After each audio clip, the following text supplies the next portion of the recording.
1, 2. Okay. My mic was crashed. Wow.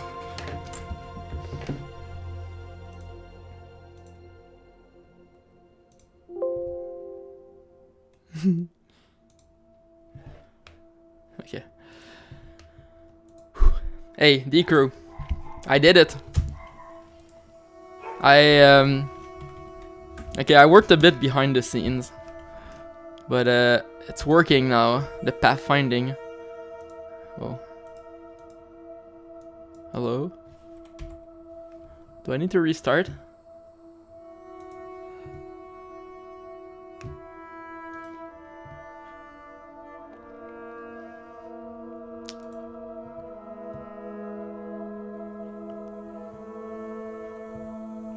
Man, I'm so freaking proud. It's so good. Man, I went back to my code that I wrote like before. Like barely like a year ago. And it's all so shit. Anyway, what? Oh. CD project. How is it called? Rashtal car. I hate when it does that. Okay, check that. Hold on to your hats.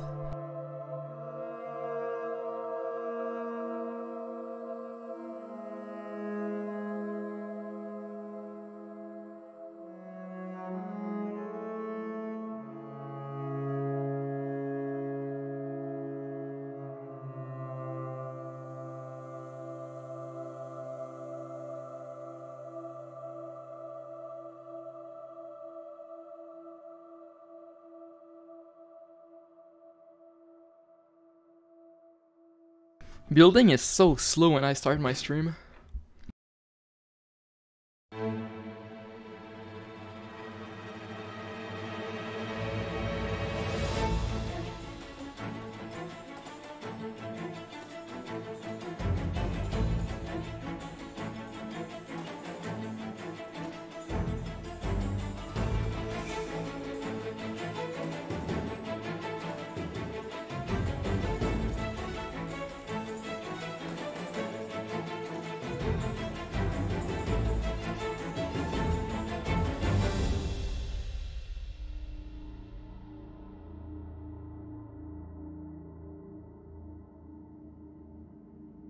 Man, I'm gonna die before this thing shows up.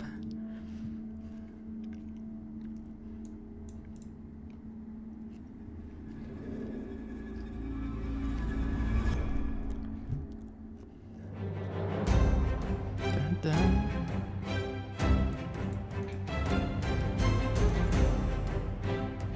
Woo.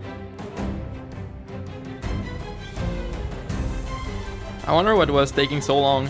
I should write some debugging. Okay, where's my window? Okay, there you go. Okay. Is it... what's going on? My computer... there's gotta be something running on my computer right now. Let's go check. Okay, music is loud. Sometimes there's like Google Drive doing some syncing when I start the stream for some reason.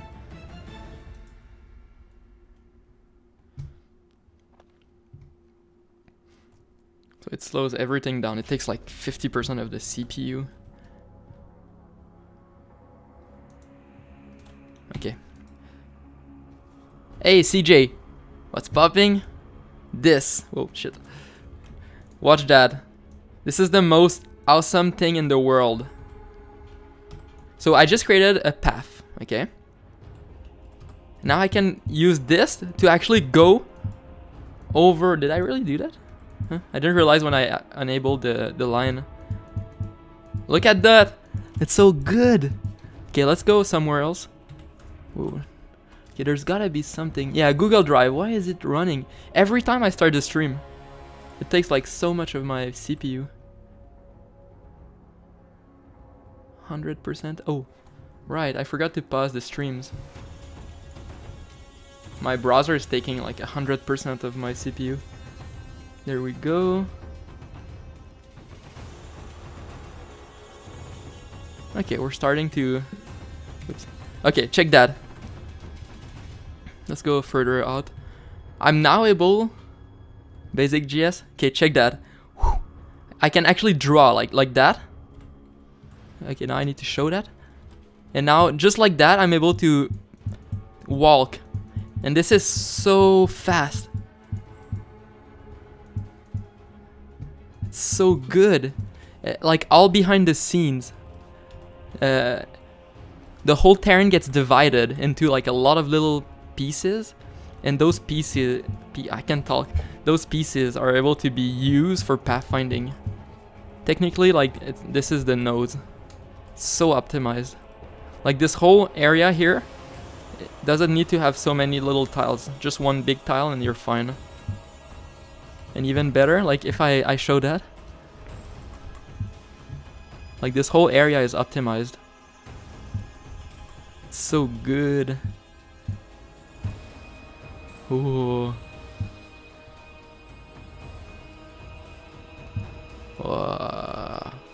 Mind blown, like just watching that, mind blown.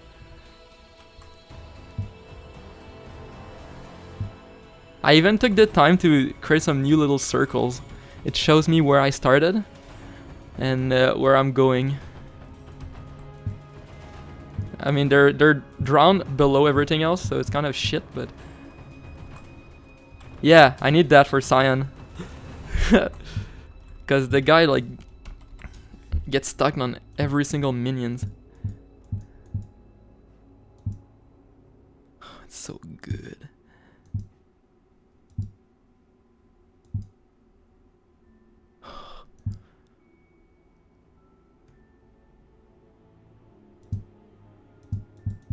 Okay, anyway. This is a really unique algorithm, and I should write a research paper to explain exactly how to code this algorithm, how to dissect, like how everything is done. Man, it looks so good when I don't put the yellow boxes.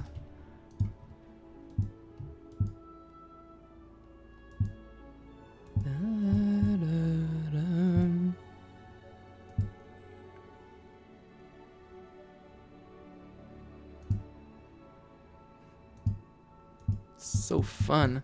Like, I can just literally pop in here and then add, like, boop boop boop, draw more stuff, go back in. Oops, I need to teleport here.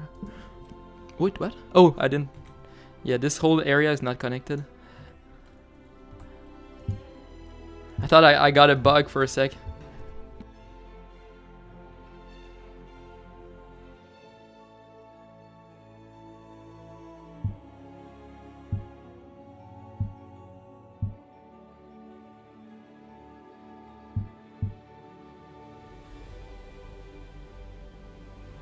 I didn't really do any real stress tests yet. Let's like draw, like I can draw infinite, like this is an however size I want. I'm just using my camera like to move around. You see how fast this is? Man.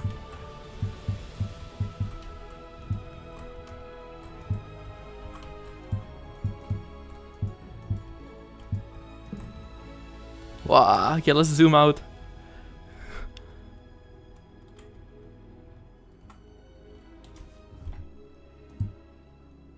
Guys down there, I don't know if you can see it that well on stream, but the only thing slowing it down right now is the debugging code. Like if I remove this, most likely the frames go up. Or not. Yeah, I mean, this is like years of work just to get this far. I'm actually impressed that that drawing so many rectangles doesn't slow it down more.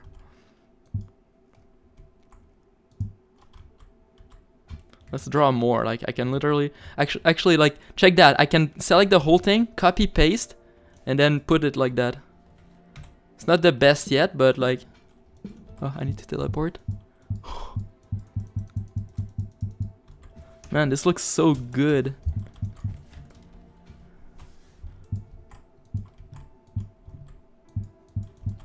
How cool is that?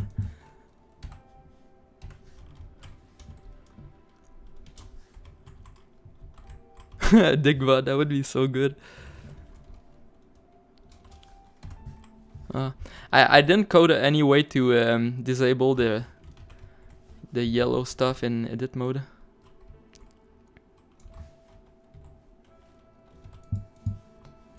Ooh, now this really shows how the space gets optimized. Like this whole area is horizontally the same. So this whole area is actually only covered by a couple nodes.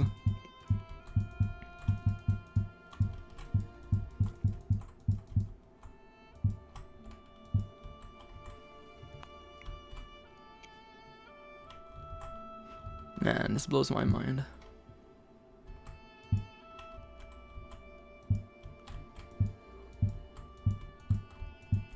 I can play with this for hours.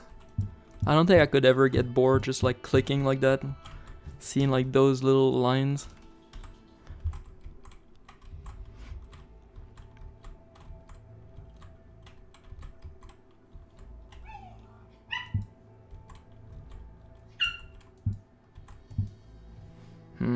Huh? Ignore the dog.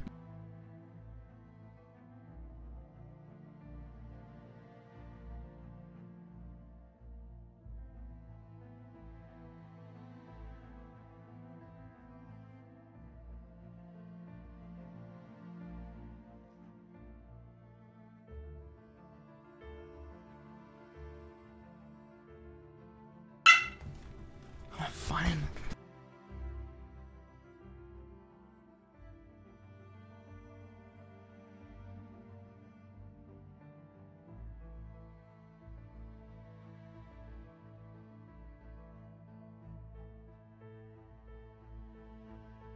If I don't open the door, she screams at me for like 30 minutes.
Yeah, this is nice.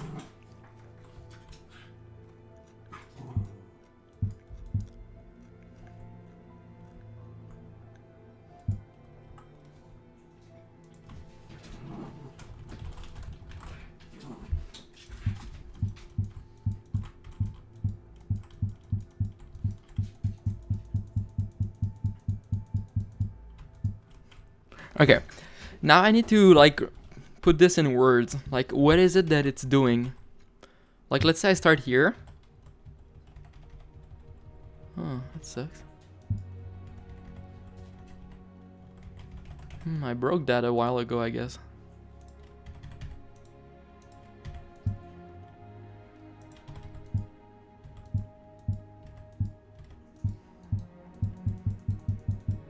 That's weird. I'm supposed to be able to step through the algorithm, like press a couple keys. Hey.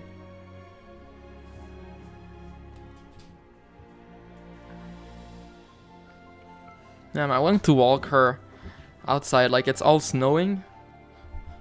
It's full of snow outside, all white.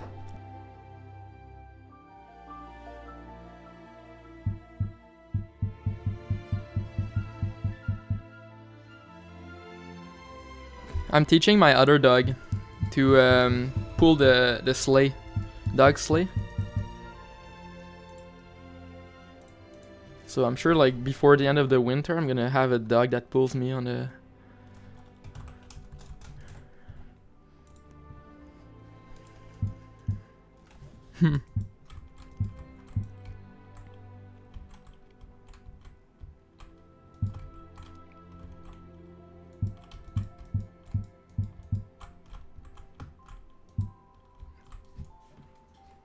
Like, here's the really cool thing.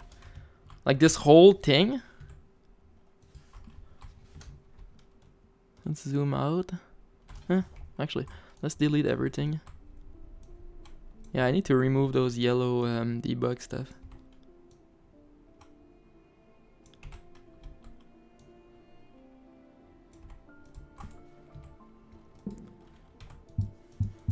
Let's say like it's one big area like that.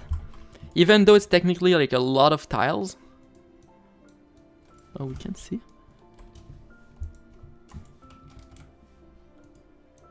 Oh, there we go. Like, even though it's like hundreds of tiles, like I don't know how many that is, maybe 1,000. This whole thing gets optimized into a single node. If you see like this yellow border, it's one node. So it means that if you're clicking inside of here,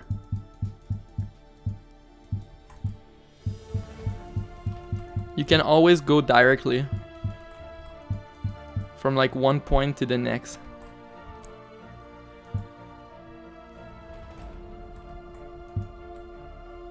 Yeah, anyway.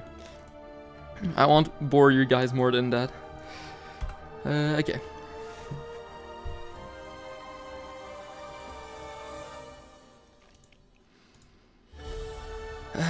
I need a template now.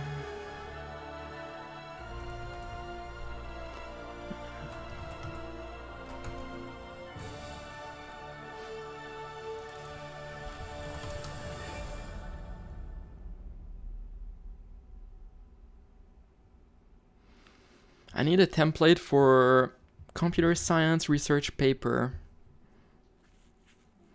I want something that looks like the Bitcoin white paper. So I need to write a document that looks like this. So there's the title up top, author, and then abstract, introduction, and then everything else.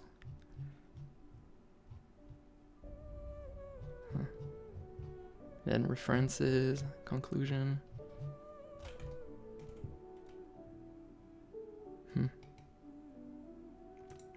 So this is what I want to do today. It's not really directly related to my game, but I feel like it's if I can write this into words, it's like a gift to humanity or something. In a kind of sort of way.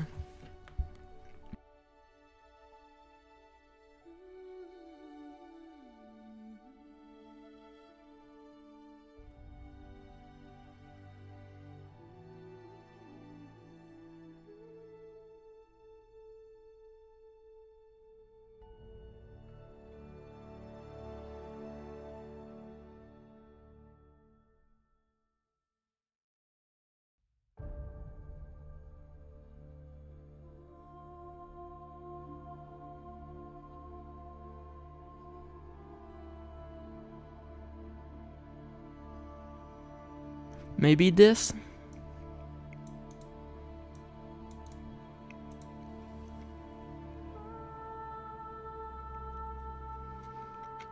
I don't want double column, I want a single column. Like that.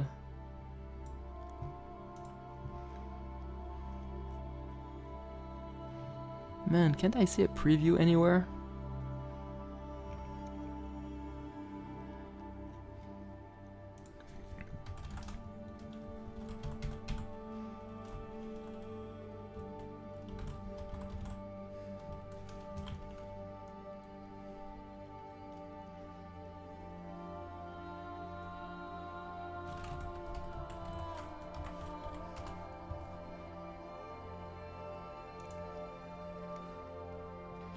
I'd usually do this like off stream, but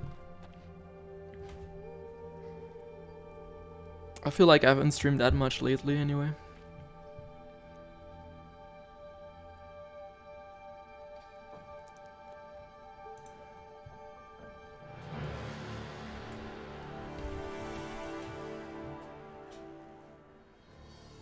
Ooh, this is what I want, I think. There's a bunch of previews here. Institute of Electrical and Electronics. Preview. Okay, what is this?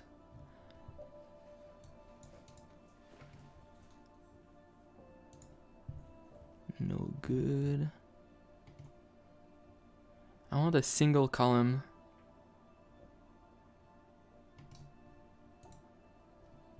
No. Okay, maybe I have to click them all one by one.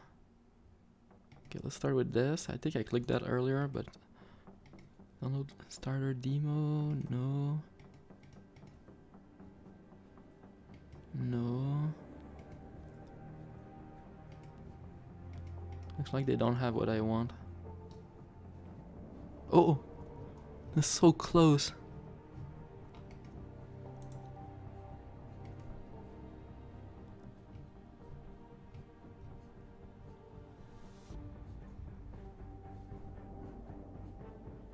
Yeah.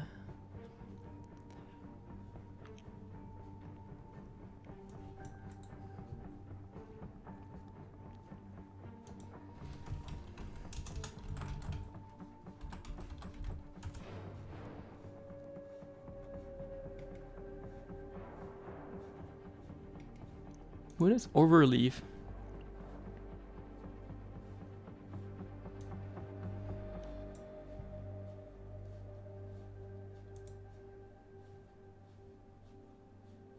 If I click on that, are they gonna try to download it?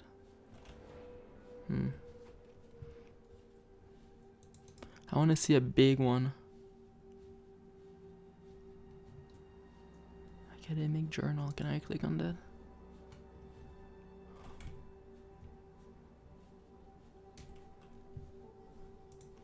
So this is all centered.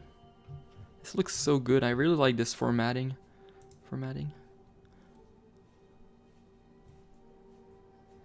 There's a bit of space at the top. This might be close.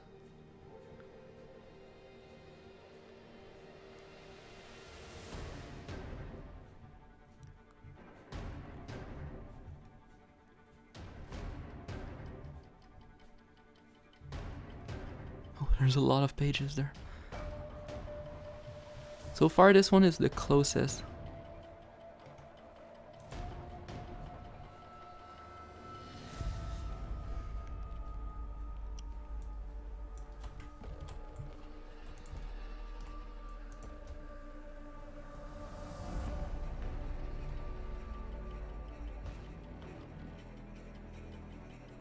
What is that? Open as template.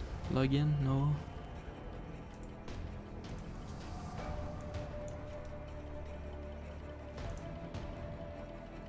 Is it really downloaded?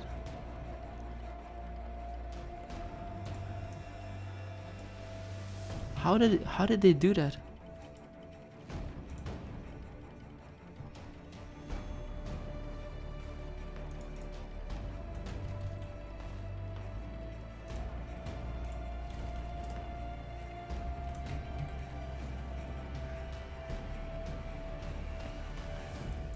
Okay, well, whatever. Whoops.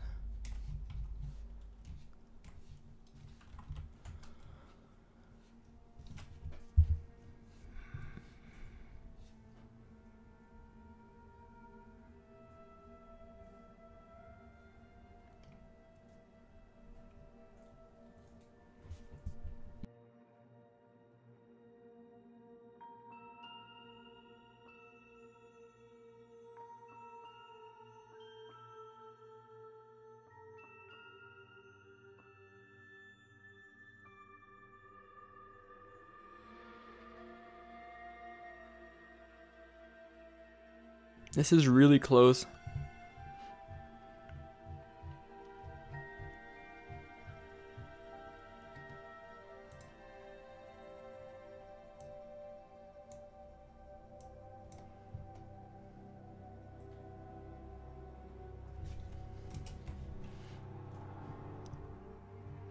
Is this page 2?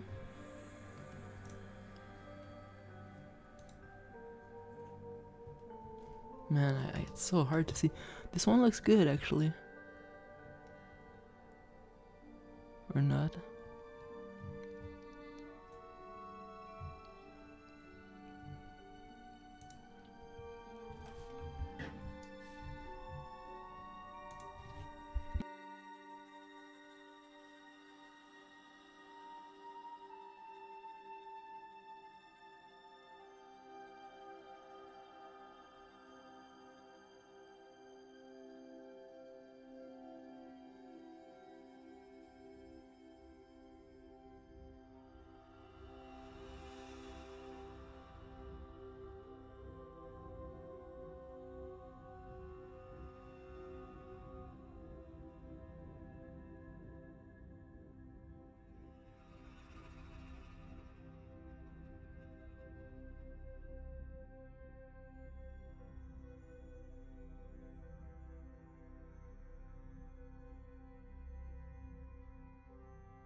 This one looks pretty good.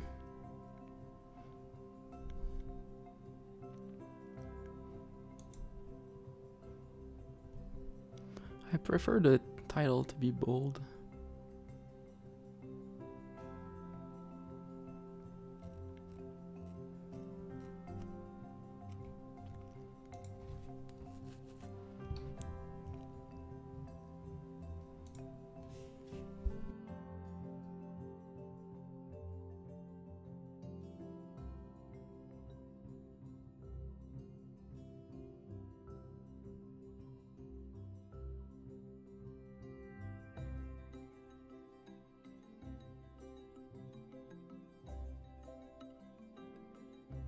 That one looks good.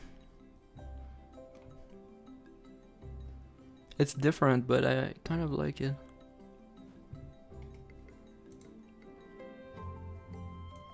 Is my stream glitched?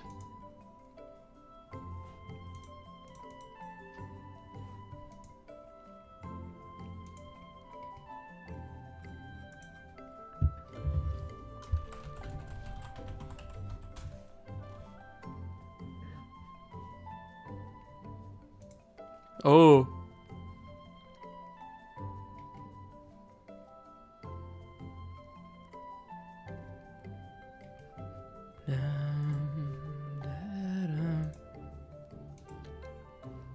Is my screen black?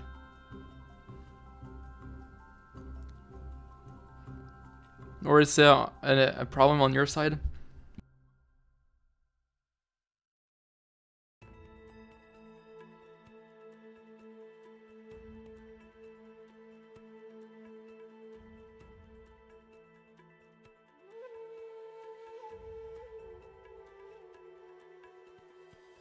Oh, okay, wow, that's pretty good.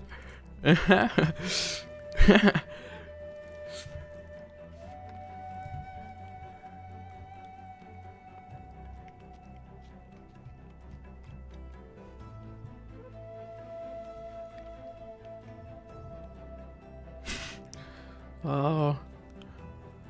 Why do you have a vertical monitor? Why did you set it like that? I feel like they should make it so that the chat, when it's like so long, the chat could be like under and then have more space for the video. I guess you can like remove the chat, but still, like pop it out. Do it manually.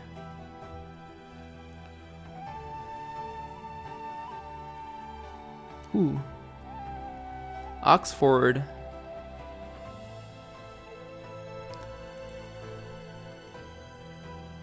Okay, this guy's out of the running.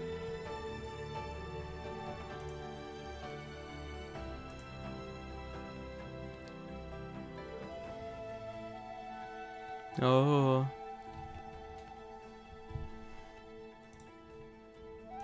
This one looks good. I just like... This is so much better.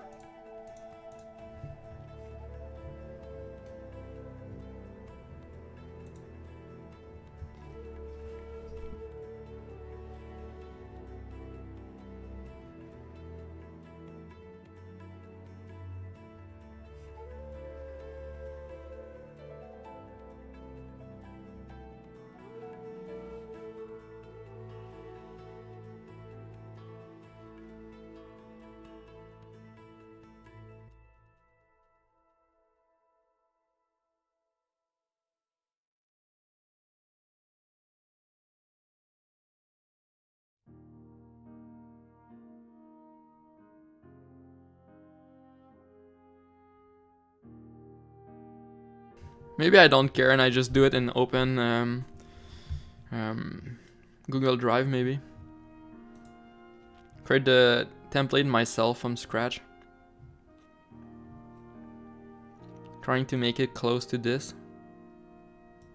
Maybe that's what I need to do.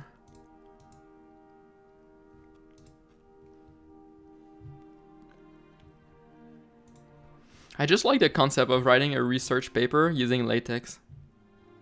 Ooh, what is that? That almost looks good. Never mind.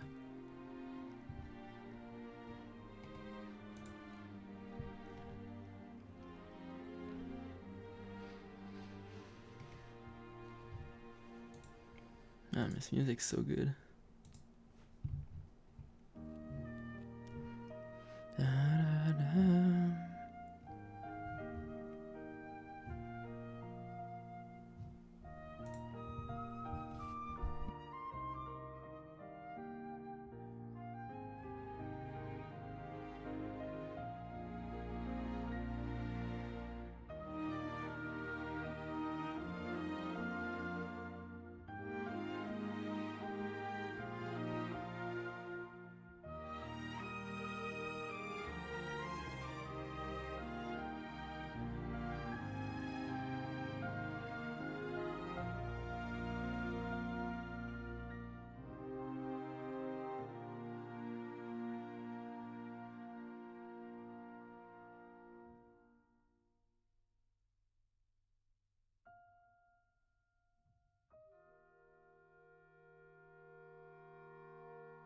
Yeah, I think I have to write it using just a regular word processor. Word editor? Yeah. What is that?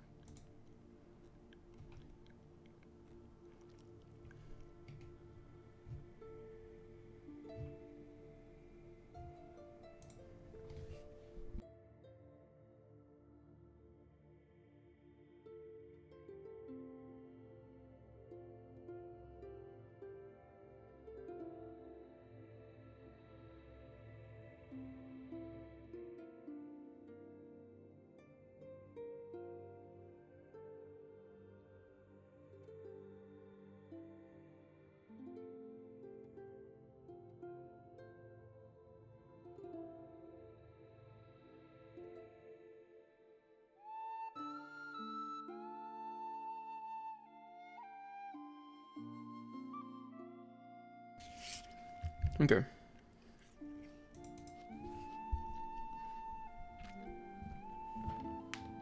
Hey, Dark Singer. How are you doing today? Or should I call you Virgil? Hey, Bulletix. Bienvenue.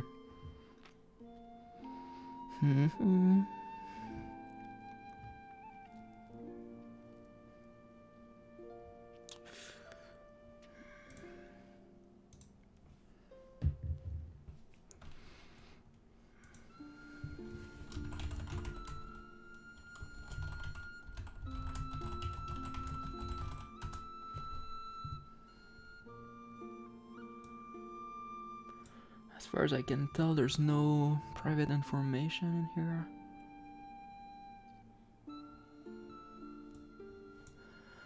Okay.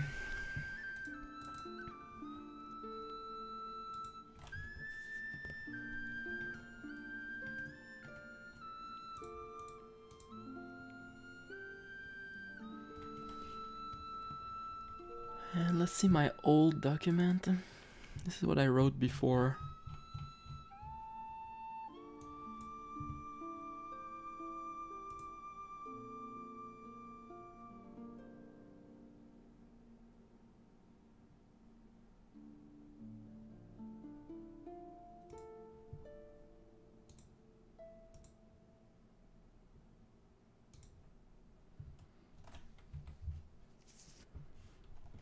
How did I progress? I did. I finished my pathfinding.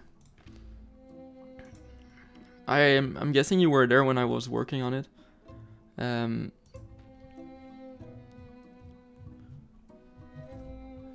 sec, I'm just doing something.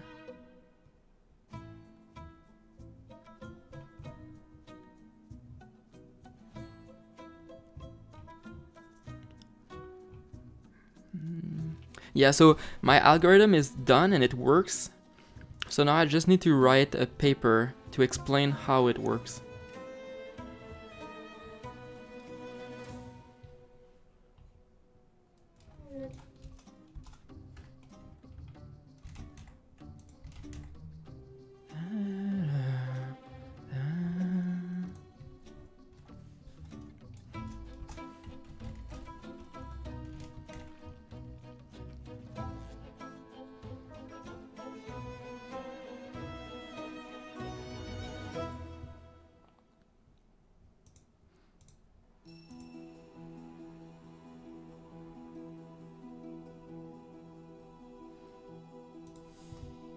Okay. Man, I don't have enough monitors now. I need 4.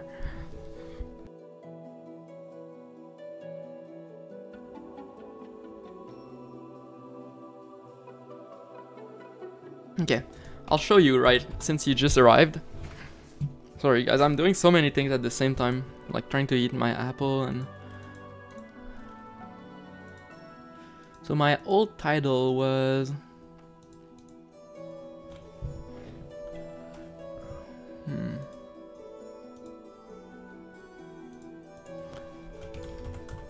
I'm gonna call it like that. Hypothesis.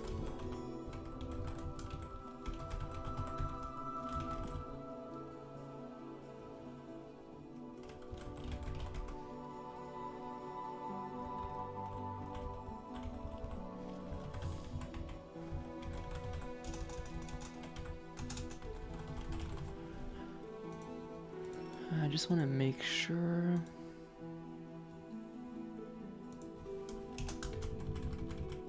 Something like that.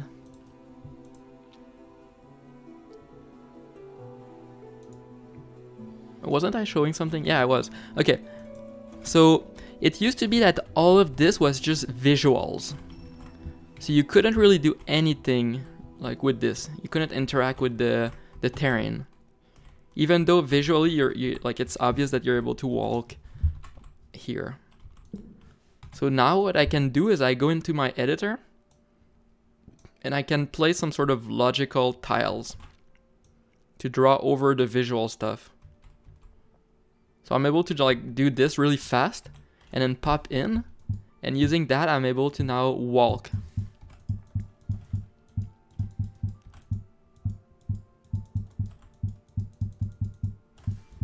So I just need to cover like the whole ground. And then just like that, I can pop in and then walk. So this is like insane. Also, I coded it so that if you misclick, you're able to stay inside of the terrain.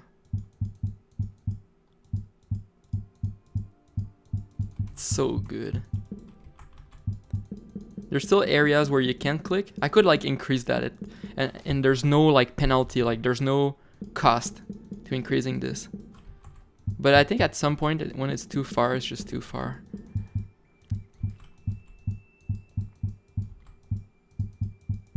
Okay, I can't go further because I didn't put the tiles yet.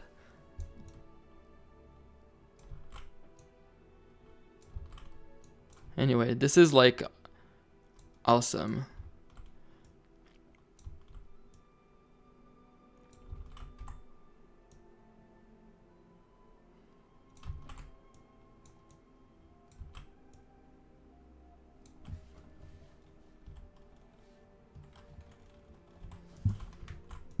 Like all this is now like part of the game.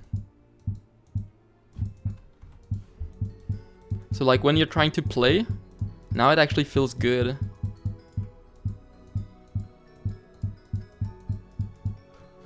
Which would be the best for me wanting to make fun game, Unity or Unreal?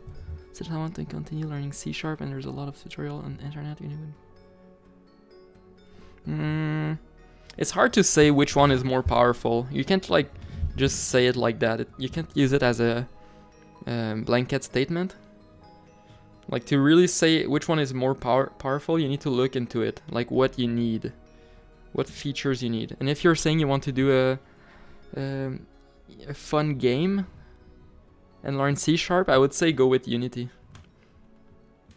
There's a really big community. I mean, I'm pretty sure there's a big for both. But like you put C# as one of your requirements. So already you're putting Unreal out of the race. Just by saying that. Man, this is so fun.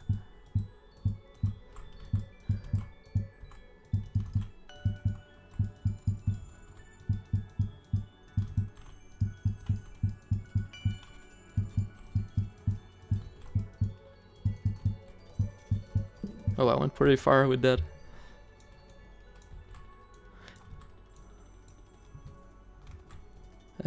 I've coded in Lua before, but that's about it. Like, I don't remember anything.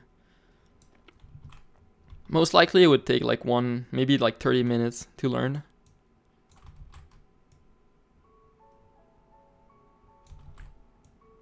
Da-da-dum.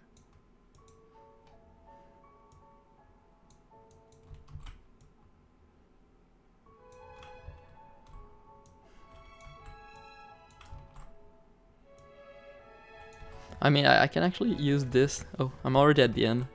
So I kind of waited long, but...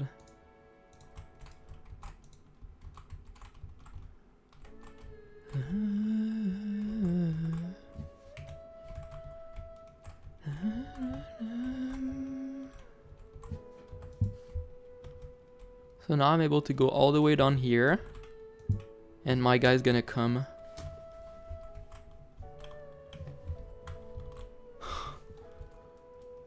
There's something elegant about having some really nice art with some computer graphics like that.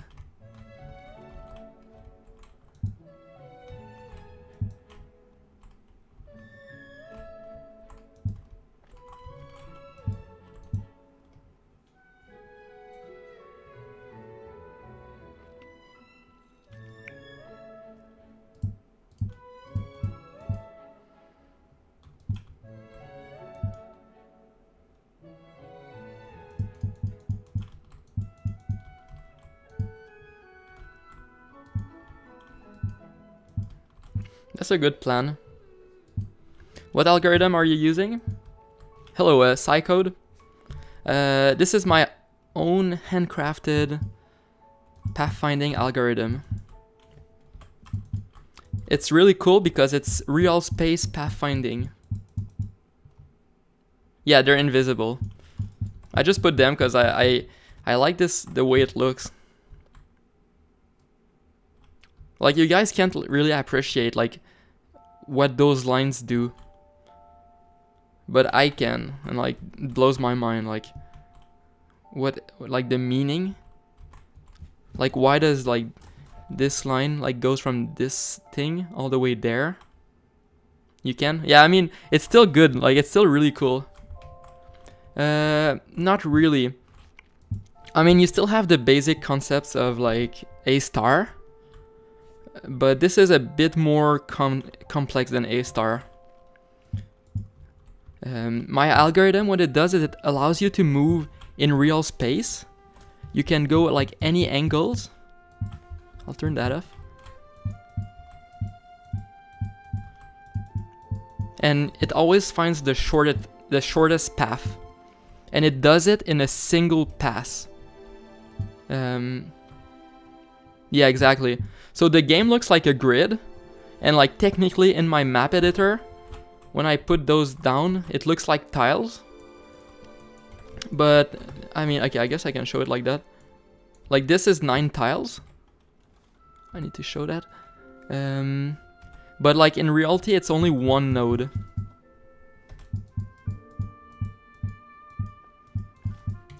So my algorithm simplifies the space.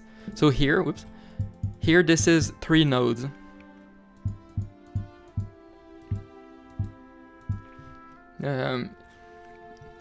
I'm guessing since you're asking, you're gonna be able to understand this, but this is what I do. Let's turn that off. First, I divide the space, whoops, horizontally. So this whole area is horizontally the same. This whole area here is horizontally the same. And then you do the same for the vertical areas. This here is vertically the same. This here is vertically the same. When you put both together, I guess I can move here. When you put both together, yeah, the intersection gives you nodes. So the nodes are the yellow rectangles. Yeah, exactly. So you end up with something really simplified. But this is not like enough to have real space pathfinding. Yeah. This is, I don't think I've ever seen this way of dividing space before. So I think this way of dividing space is unique to my algorithm. But there's more to it than just that. Each node is aware of its boundaries. So it's not right. It's not really the right word, but whoops. What was the key again? F10. Okay, so this node that I'm in, like this player is inside of this top node. This node has a boundary where it's shown with the red rectangle. If I go in here, the boundaries are this big. If I go here, the boundary is this big. Okay, what are the implications of doing this? Let's say I'm starting in here. I'm starting in this right node, and I go in here. I do a check. Is my guy outside of this original boundary? If yes, then something special is happening to the terrain. If not, then you're able to move pretty much in a straight line, because I'm still in my original boundary. If I go up here now, this boundary is here. It's when you arrive here, you're no longer in the original boundary, so something is happening here. Yeah, exactly. Zone changes. So when I end up here, I'm now in a different zone than here. So at the intersection of these two zones, I have some math that calculates pretty much the intersection between this big zone and this other big zone. And it finds something, some feature right here. If I show that, sure enough, like this thing points to this feature of the terrain. Or here, this, oops, this thing points to this feature. So, okay, this is where it's smart. When you find a feature, you can draw a line from, for example, my starting point where I'm at. You can draw a line to that feature. And, okay, I guess I can, what did I just click on? Oh, I went into my map editor. Yeah.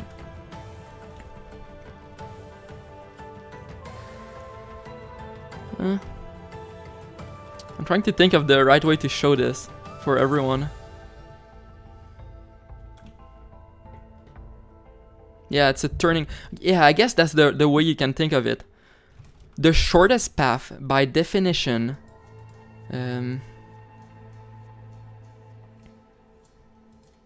let's remove those two.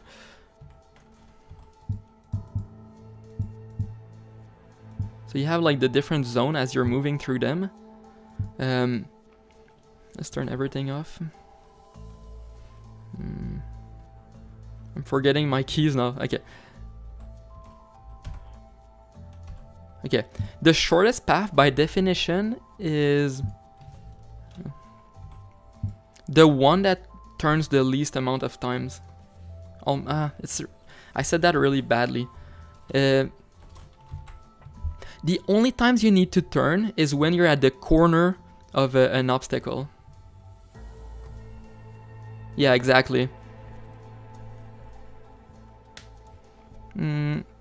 Because my game requires more precision than that. I can't really show my game because I broke it right now. Like the levels are all broken. I need to redo them. Since I just created this new system that's really cool. But it breaks all my old levels. The reason is because I want my players to be able to perfectly click where they want. And you don't want like usual games where you have to like move in a ladder. Like if I want to go all the way there, usually games would make you go like staircase almost. What I want is when you click somewhere, the game finds the shortest path. That way you have like complete control over how the player moves.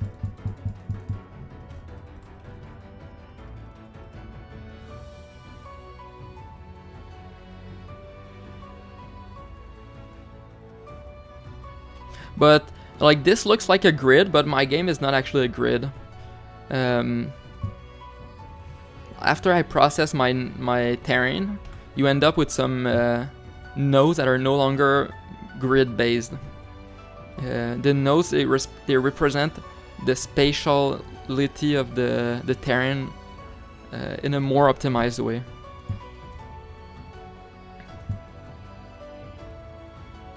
So like just that alone means that I'm already faster than just a naive way of implementing A*, since I have fewer nodes to go through.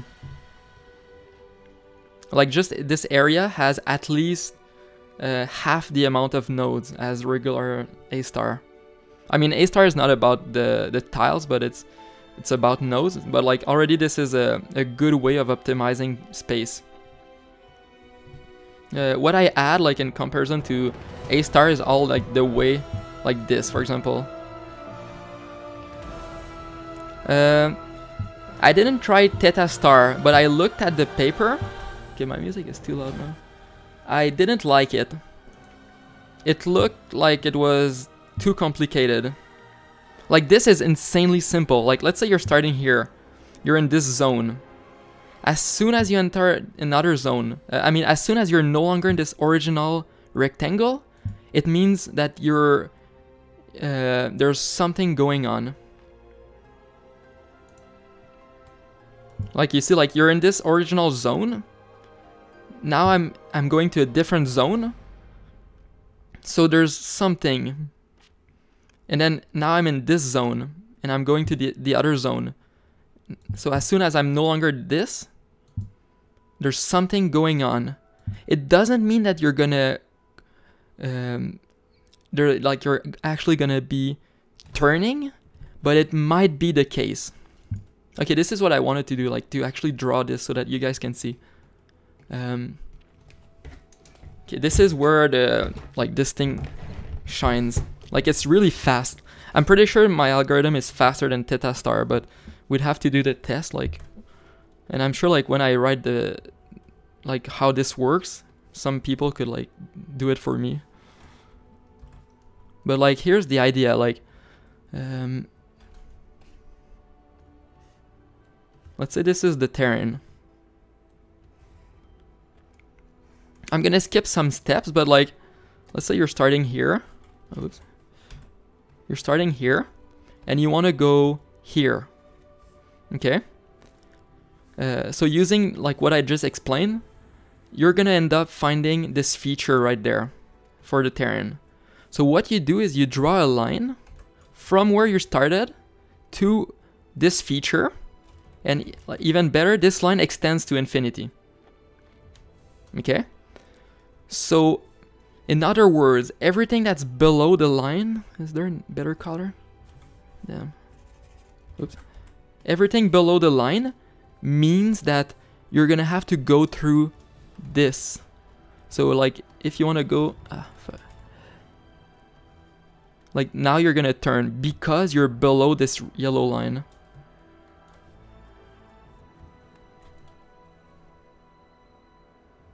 Yeah. Sorry, I actually should read what you just wrote. I'm pretty sure I missed some stuff. I think I understand how the concept works. Yeah.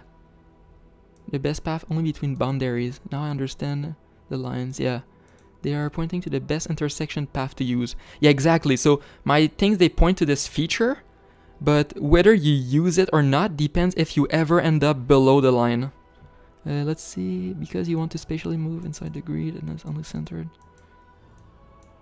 to be kind of, but also require a huge amount of memory. Yeah. The basic concept is that you use the knowledge of the turn being squared, and that, yeah. Technically, like, you could code my algorithm to divide space, like, you still like this verticality and horizontality of terrain, but you could actually start adding more to it so that it would work on like circles or triangles or whatever shape you want. Yeah. I don't want to get too much into it, but you could. But it would add a couple more complexity to the code. Spiral way? I'm guessing you're talking about... okay, let's just start with like S shape.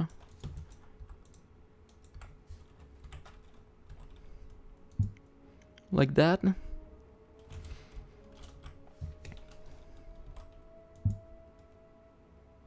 Or maybe you mean...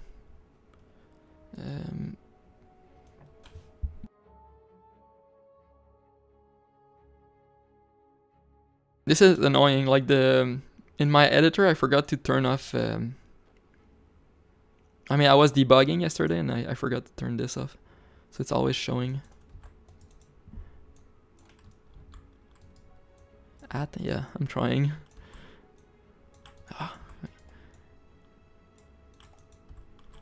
Let's say this is fine.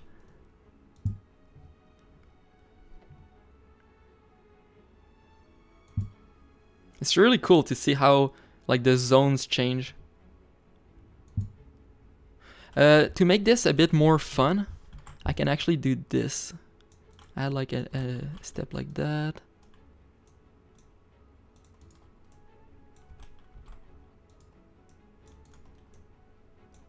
I guess there's only one space here.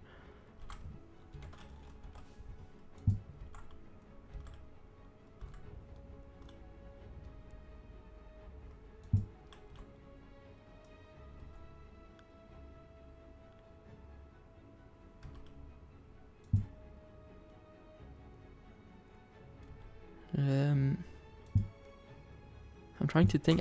There's another way to make this. Oh, I teleported outside the... Yeah, exactly. And the way I implemented it, I was looking at it yesterday, and I saw that there's ways to optimize my code even more. But it's already like insanely fast. But like there's ways to make the code like even more awesome compared to what I have now. Man, I'm losing my train of thought now. Anyways, the only thing is like concept of this is that using the zones like the red stuff,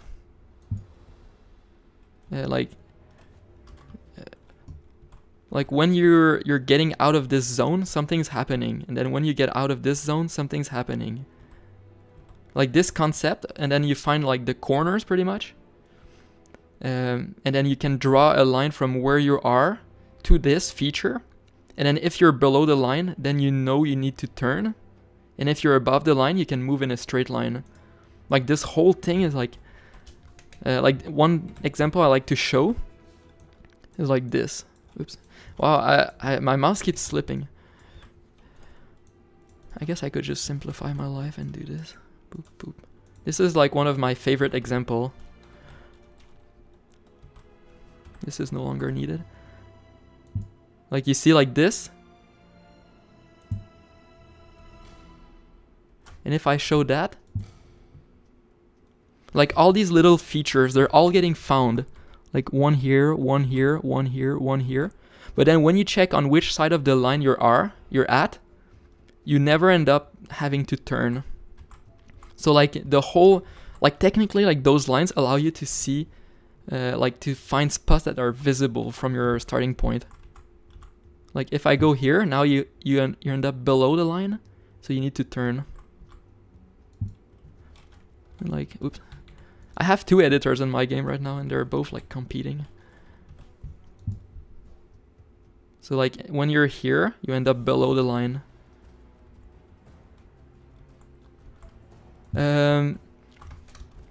Right now I calculate, like I draw, and then I have a sort of processor that takes those tiles and then makes nodes over them. The nodes themselves, once the nodes are created, I add them to a quad tree. So in other words, when I'm here and I click here, I need to add a button to pause the animation or whatever. I just have to find the node that my guy is in using the quad tree. So this is insanely fast. And then I can find where I'm going, find the node inside of the quad tree of my destination. I feel like I'm using too many words to explain something simple. Whatever.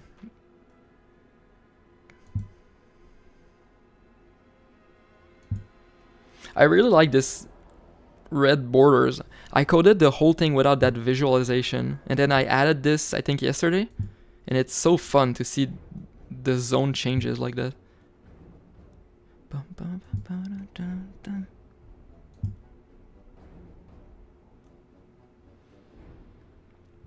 So yeah, everything is pre-calculated when the terrain changes.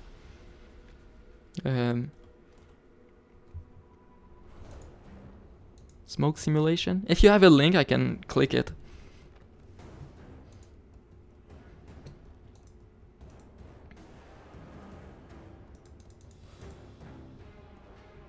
Code pen.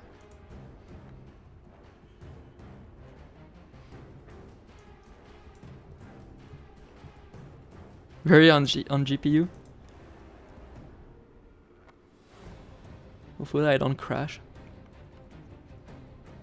This is something I should do, like use a different browser for Twitch chat in case I ever crash. Oh yeah, I see that it's really slow actually. Can I zoom in? No. Oh, I can, but it's really slow. Okay, I guess I can't watch it on stream. Because I'm encoding the stream and also playing my game. I think I disabled it.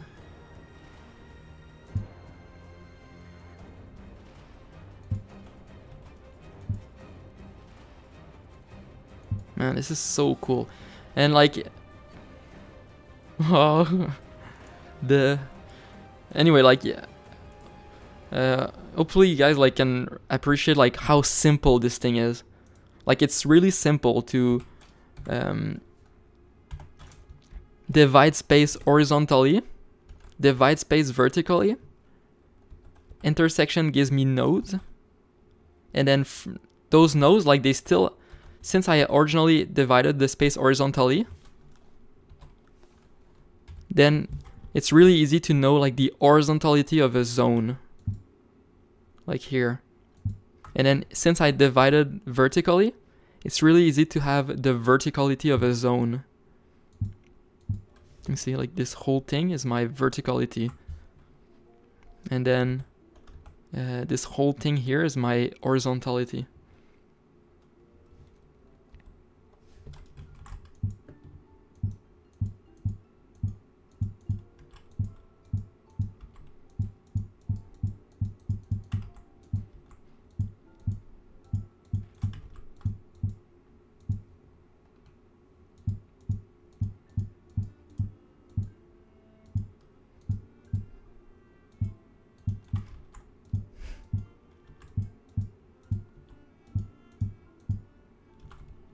So sick.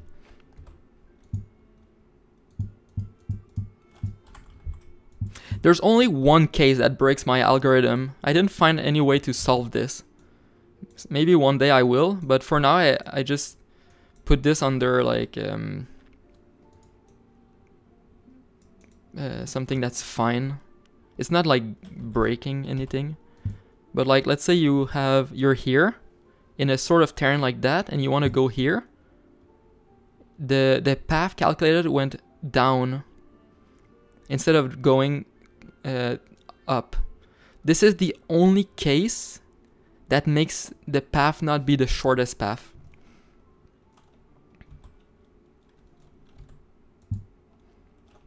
And like if I go from here back to my starting spot, interesting. Yeah, it's a heuristic problem. Yeah, exactly. The problem is that I'm starting in this node, and then I'm finding the cost. Let's say, I guess I can put this. So technically, like this going here has a higher cost compared to.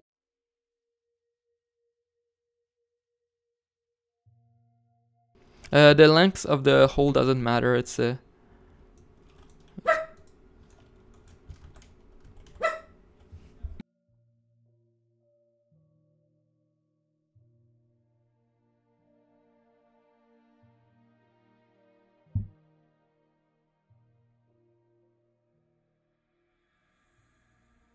like if my guy was instead a bit further back, like right here, now it works. Oh wait, it doesn't?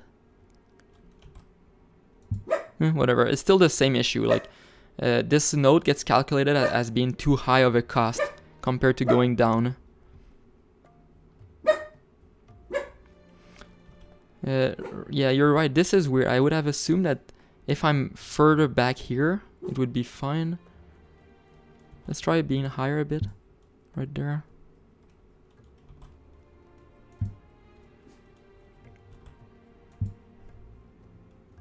I forgot the exact explanation for why it goes down, but I remember it's because I think it's because you first calculate the distance, like the distance from this starting spot all the way up to up there, and then from there you have the distance between there and your destination. And then same thing here, distance from this guy to there, and then from there to the destination. And like as you can see, like this node right here got evaluated. Man, I wish I could. Man, I broke my step through algorithm.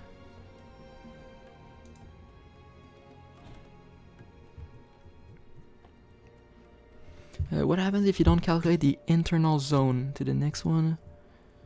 I don't know what that means. But I did put a lot of thought into it, and it's not like that simple to fix. But I'm sure it can be fixed, but like the way to fix it is that instead of calculating the cost to the center of this node, you'd have to calculate the cost to the corner right here. But you only find this if you explore the next one. And I think the distance between going from there to the center is more than going from there to this. Or something like that. Because like you're still traveling a long time before you reach the center. while here you don't travel that long. So it would make sense that this is shorter, going from here to there.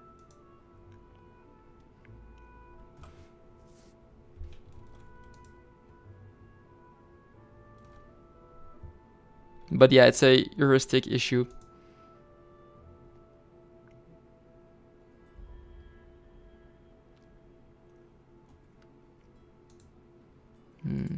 And I like, one way to solve this would be to calculate from me, and instead of going to the center of the zone, you calculate to this spot right there. Or even better, you calculate from this, like you find some sort of intersection between where you're starting and the node to the destination. Like you find the point that they have in common. So in this case, it would find this. And for this guy, instead of taking the center here, it would find this right there. Like the, yeah.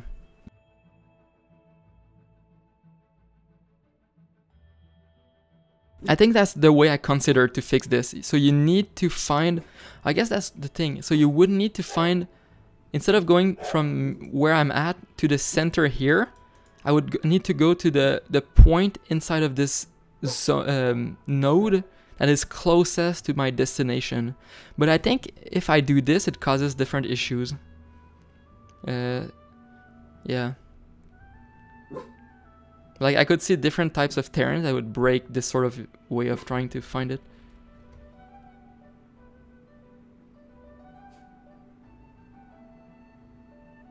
Maybe. But I still think it's important to use how long you traveled in order to compute the cost. Pathfinder. Yeah, exactly. I mean, it's still like an abstract thought, like the way I just explained it, but yeah, like there are ways that, like the terrain could, like if you're always picking the point closest to your destination, it could cause issues, like where now a short path could look longer than another longer path. Yeah, anyway.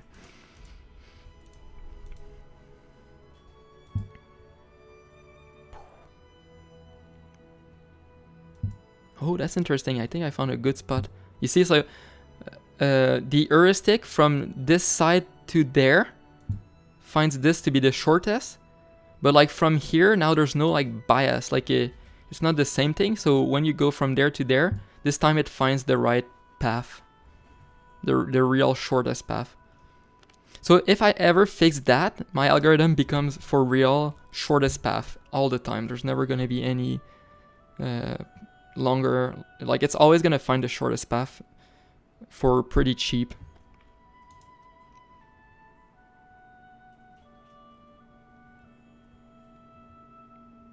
Interesting. I'll have to put some thought into it. I feel like I've tried that before.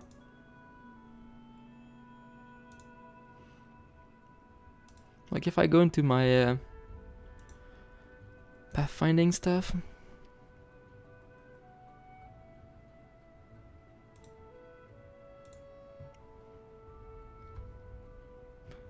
Let's see, like, let's try. I'm pretty sure find new cost.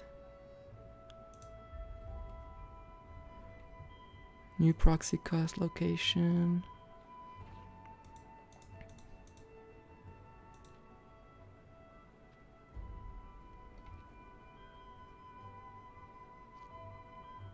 Hey, thanks for stopping by yoko.com. I don't know if you followed me, but if you want to stop by, come by again, then hit that follow button. How often do you stream? I try to stream every day, but I'm not the best in terms of punctuality.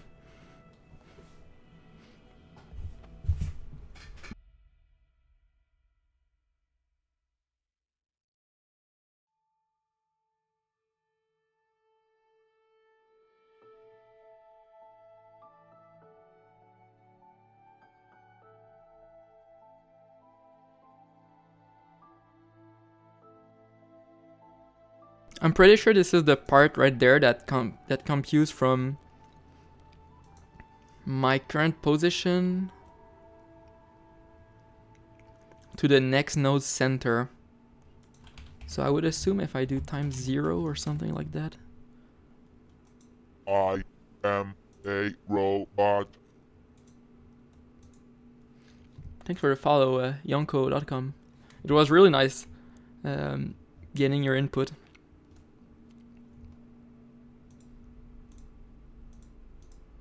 Let's see how this affects my thing.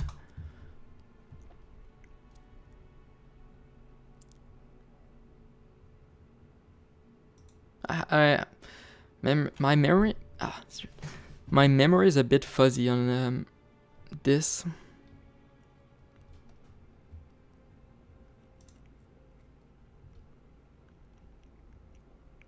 I wrote this code like maybe 6 months or maybe more ago. Let's try that.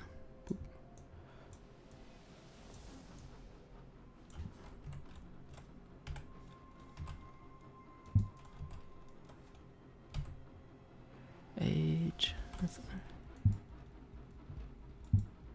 Huh.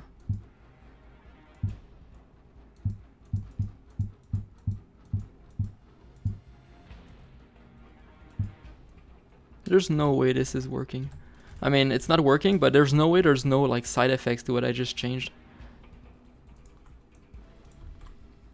Let's do like a bunch of little possible paths.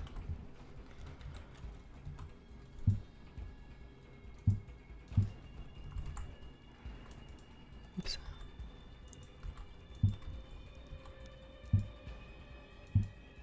The paths are looking good.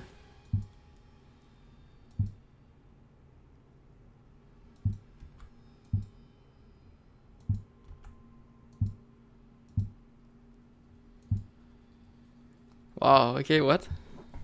This is not supposed to... I mean, I'm not exactly sure what's supposed to happen, but I don't feel like the path should be like this quality, actually.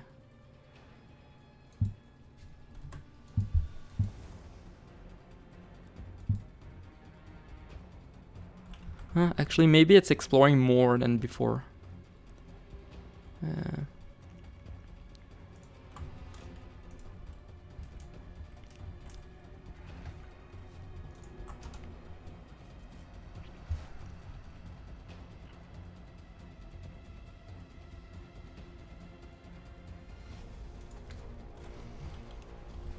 Oh, I should have taken... Okay, let's just do that right now. All that I'm thinking about it. Map editor.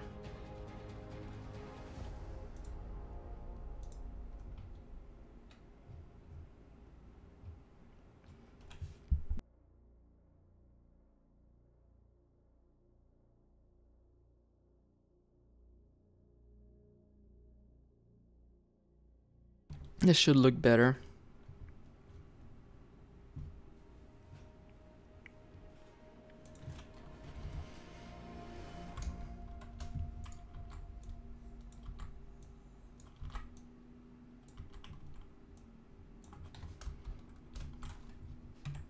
Oops.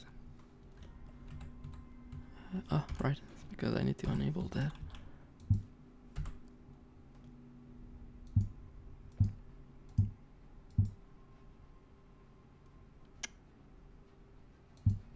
Yeah, it's not exploring that much on the other. I think earlier it was exploring further, so this is better.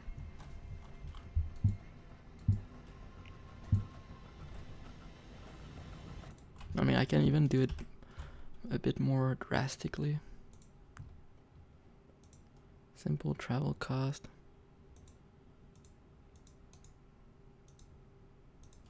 I could literally comment this out right there. And only have the cost to the destination.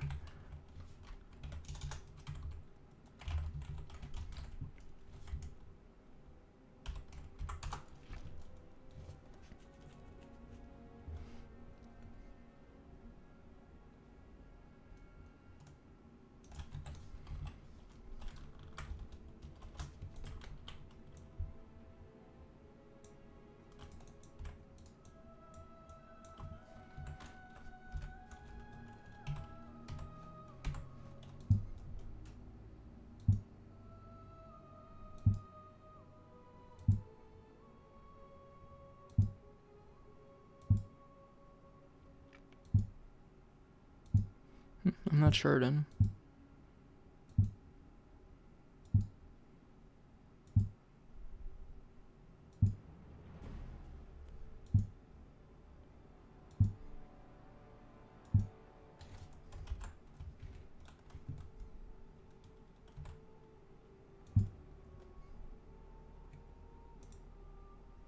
Oh, well, whatever. Anyway, that's not the right way to fix this.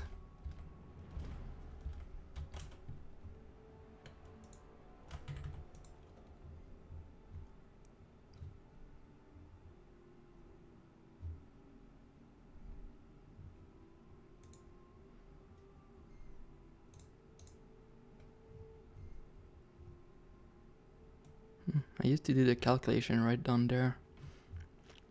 I need a lot of code cleanup right in here to make this easier to parse.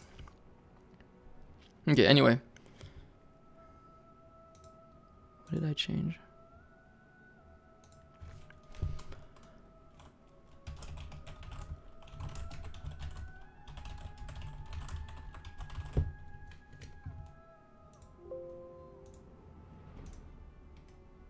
Okay.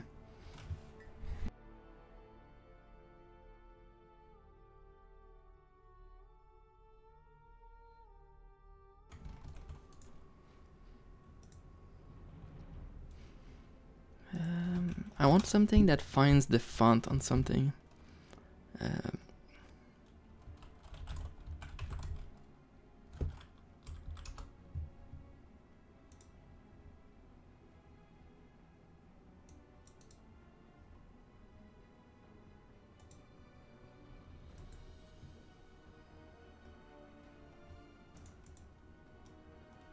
Hey, welcome back. Hey, I tried changing the heuristic, but it didn't seem to do anything to solve the problem. Actually, it makes sense that it didn't fix it.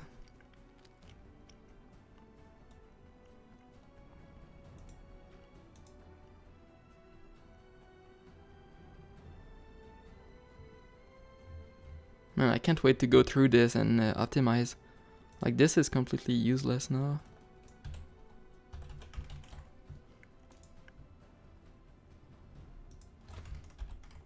The main reason that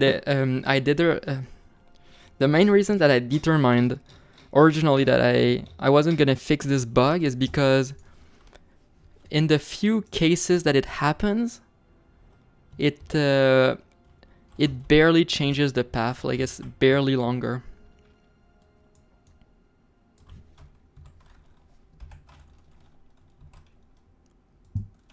Like, you'd have to create a path that is much more, that abuses this thing, this structure, to really see a massive cost. Also, for this specific game, hey, thank you. I got an artist to draw this. So this whole thing is like hand drawn. Technically, I guess you've never been here, right? Okay. The idea for my, I'll give you my pitch. The idea for my game is you're a little creature on a massive alien planet. I'll open. So you're on this massive alien planet. And on the top of the planet is a massive volcano, like it's huge. And then with the volcano being like this huge, it affects the life on the planet a lot. So the closer you are to the volcano, the warmer it is. And then you have like the center layer with a jungle strip. And then below the planet is cold. So for this game, you're playing in the center layer in some massive jungles. And you're in some really big trees. And inside those trees, you have flowing lava. I forgot the word for that. Sap. So instead of like the regular sap that you get in a Yeah, it's really inspired by Ori. To be honest, I'm surprised that there's not more game trying to have this really nice art style. It's hand drawn with very like it's really smooth. I wish like I was waiting for years for another game to come out inspired by it. Yeah. And before I release the game, we're gonna do a pass for color correction, because right now it's the background is not like the colors aren't as vibrant as this. Yeah, but like in the real game, when this is done, we're doing color correction, and it's gonna look like this.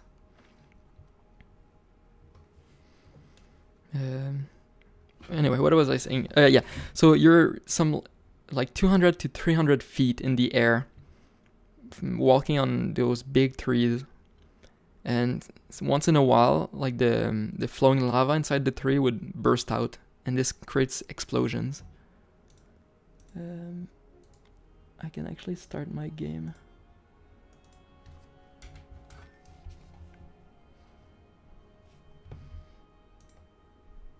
Oh, Steam thinks that I'm already running. So my current version, the dev version, doesn't work anymore. I can't play the game until I fix it. But at least I have a backup on Steam that still has the gameplay on it. Oh, never mind. I guess I won't play with the controller then.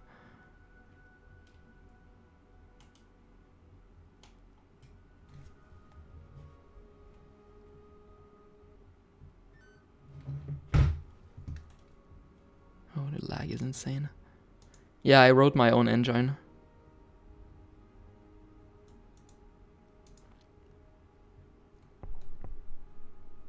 Okay, so this is the game. You're this little creature. Oh, lag. There's gotta be something that's running. I can't even see my mouse. Is my stream lagging? Ooh, the lag is insane. What?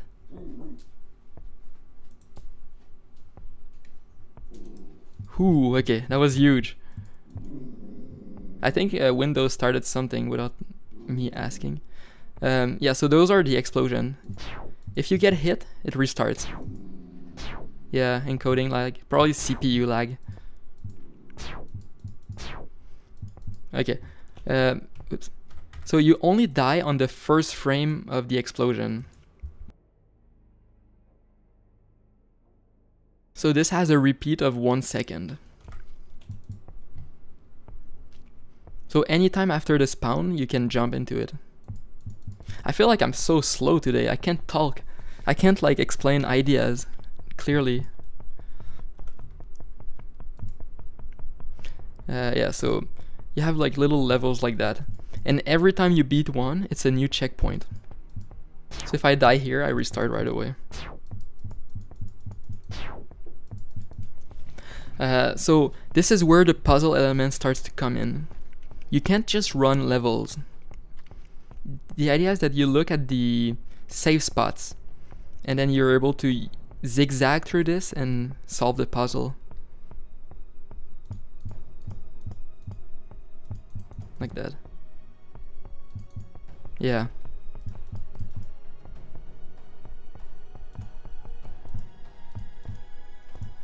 So I've played this game thousands of hours already.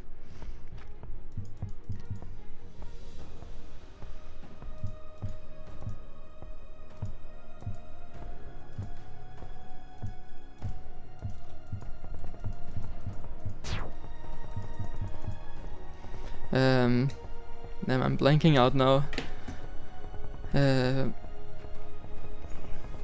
Yeah, so that's the game is really simple mechanic.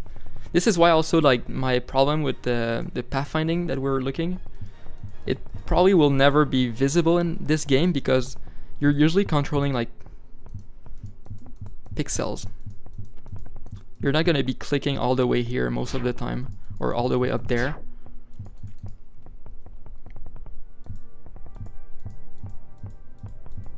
So it's a bit like a rhythm game.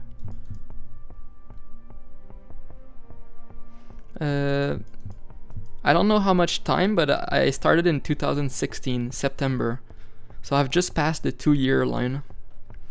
2 years. So it's really, really fast to create levels. You put keyframes, and then you choose a loop time, like 2 seconds. Yeah, exactly. Like you're never gonna be clicking like a long way. You're always gonna be like controlling in micro.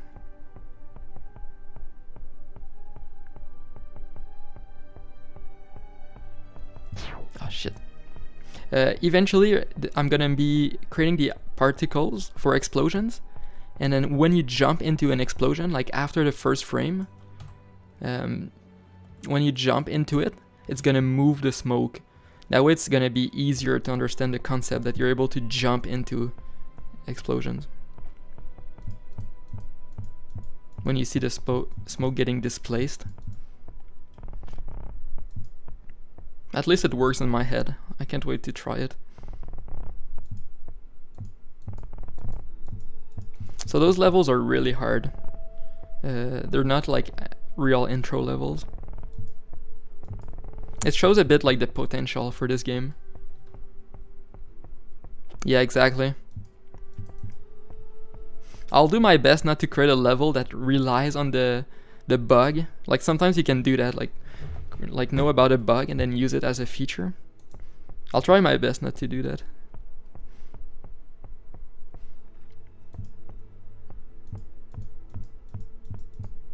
Ah, shit.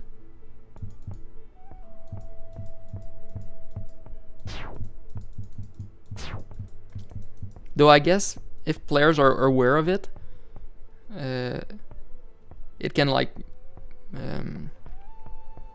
separate the good players from the bad ones. Because if you click just like as a dumb way, you're gonna end up traveling further instead of having the real shortest path. So instead you'd have to click closer to your destination, to yourself. Ah, shit.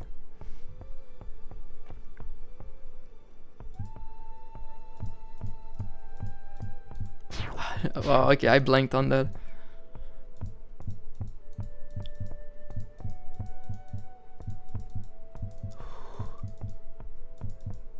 There we go. I really like this level. The zigzagging. And there's also like an advanced way of solving this. Go, boom, boom. Ah, whoops. Timings. There you go.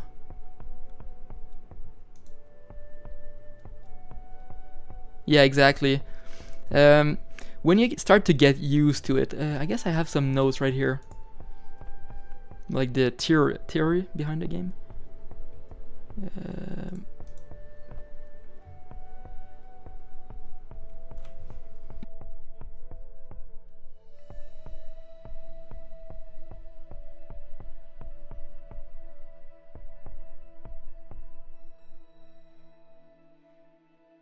So in like some levels, I have to introduce these sort of concepts to create level design. Like for example, a square step where you rotate, or a triangular step, like where you try to corner jump, windmill. There's a lot of like different ways. Waypoint click. So like instead of clicking right here and click all the way there, you can click little steps. Boop. Frozen step. Like there's ways to stand in place and just move a little bit. There's ways where like you jump over a square, double hop, corner, turn back. There's a lot of little things, like go back and forth. So there's an explosion, jump in, explosion, jump in, really fast, hop. So like the jump, like there's one level already that uses that. Well, I mean, I made it so that you don't need to use that if you don't know about it. But like when you start to understand like the mechanics, like this. Ah, shit. It's not easy. Like that. So you don't even need to use the safe spots. When you start to be really good, you start to see those things a bit, like the speed and how you're able to jump backward.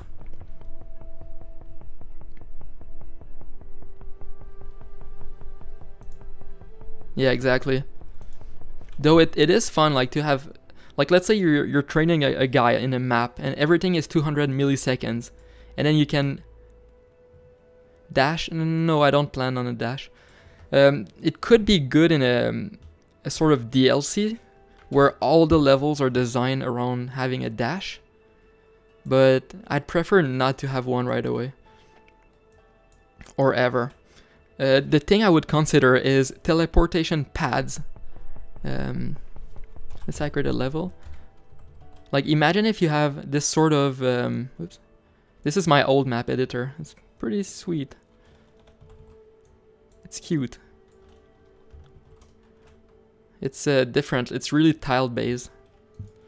So like, let's say you have explosions. Boop, boop. Oh, I guess I could.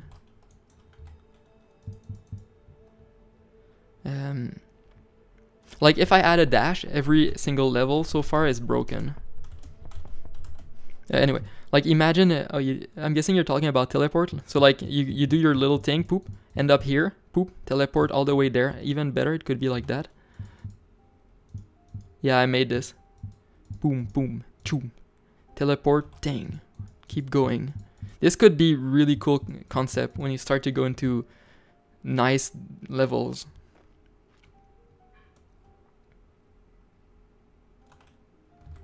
Like, imagine something a bit longer like that.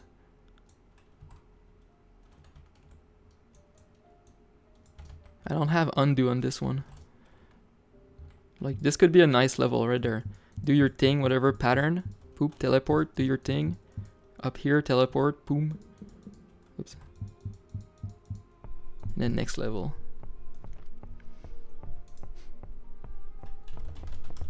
Okay, here's your challenge. Try to do this one. Mentally, at least.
Yeah. This is a big thing that I need to work on. So if you look at this, you might notice like the hole in the center. Yeah. Then you see this, like this little area that you can run through. So let's try it.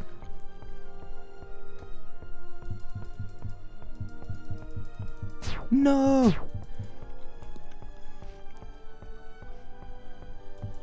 Run! Run! So this is like a puzzle. Oops. Wrong timing. Oops.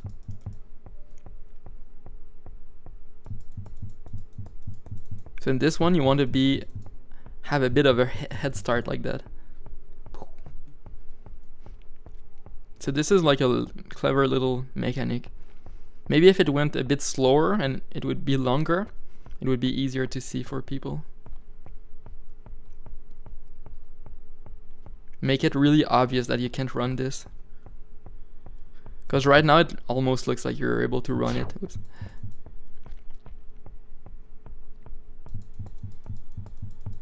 Like it almost looks like you're able to make it.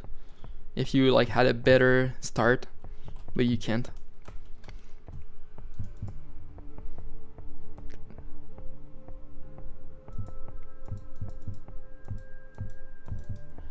I played this like hundreds of hours, so I don't really need to think about it. Then, so I guess as you can notice, like the game is pretty hard. It's hard to really see the path. This is why it's so nice to have checkpoints like that. It's not like Ori where you need to always like die and then try to get back to where you were. Like this is like you can literally do this.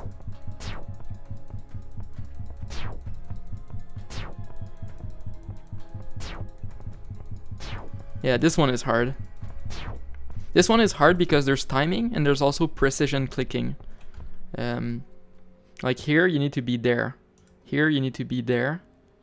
Here you need to be there. And it's really easy to get clipped. So like this map is really bad for beginners. Like some real good beginner level would be like, I don't know, let's say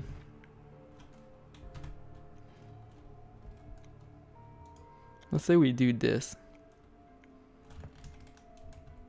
There's a bunch of stuff like that are easier to notice. Like let's say I do every 200 millisecond. The old map editor was pretty sweet.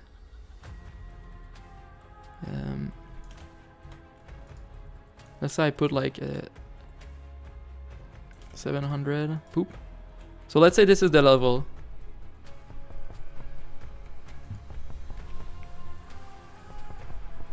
So like maybe this is a good level for the start. You can sort of see it. Like I'll put this down. Sound effects are not final, but so it's really easy to see how to cross. So for this, you don't really need to think. You just need the timing. I really like to do that, like some different timings. Like this here is 200 milliseconds, and then here 300. I could like even do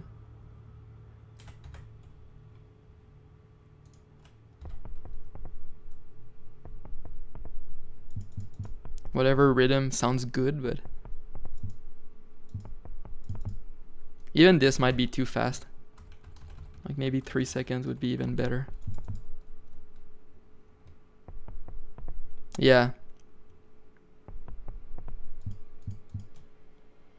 So like these sort of patterns, you can run through them.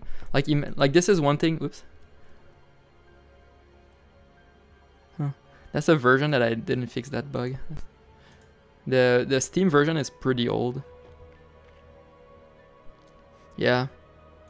I want the sound to be really this like I like this sort of knock sound because the knock is really easy to discern. Tuk tuk tuk tuk. Anyway, we'll see.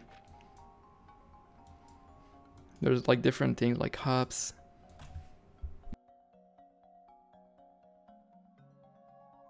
So those are like some low-level pattern ways.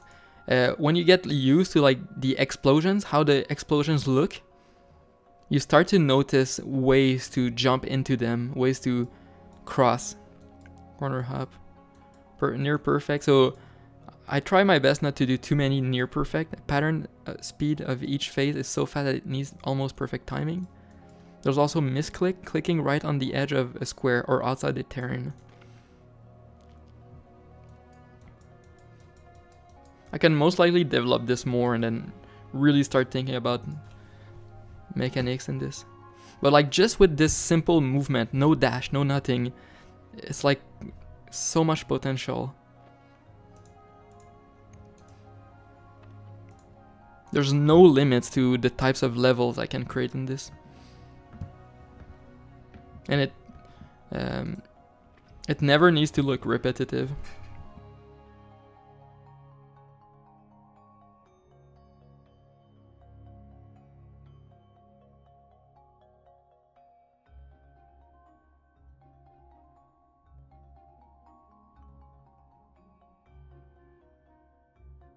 This is when I designed the big level from earlier.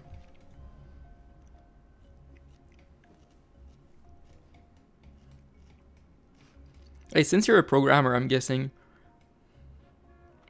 Oh, yeah, thanks for stopping by. This is a really nice little program to put all my notes on. Yeah, me too. Like you see, like this is so awesome. So yeah, you can see there's a lot of work that goes into this little thing because I'm building my own engine.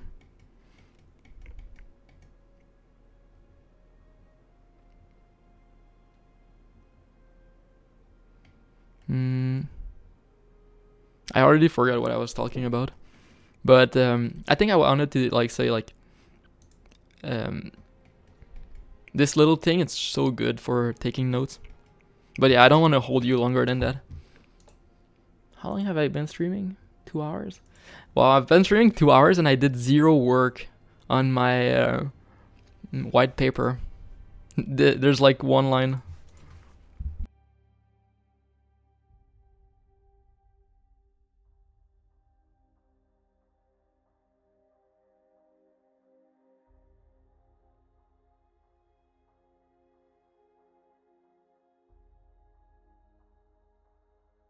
It's infinite canvas and it's insanely fast.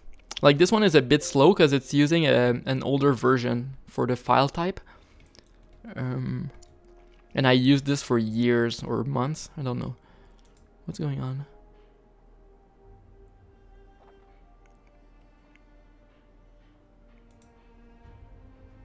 Okay, that happened. But yeah, this is... it's amazing. I use a tablet myself. Yeah, it has support for other ones, and if it doesn't, you can write a issue with your tablet, and it usually fixes it pretty fast. And so now this one was getting too big, so I created a new one. This one uses the newer file type. It's newer for me, but. And now there's support for lines. This is huge. I used to have to draw all my lines manually. I had to bug the guy for like 4 or 5 months just for him to add lines. Anyway, it's insanely fast. Infinite zoom. Like you can go all the way up to here. Like this is, and then if you want, you're in here, and then you go like. Oops, I'm in line. Hello, world. And now no one will ever see that because it's so small. You see that? That's like small. Yeah, it's vector based, but you never notice it. So freaking... It blows my mind. I was thinking about something like that for years before I saw that come out.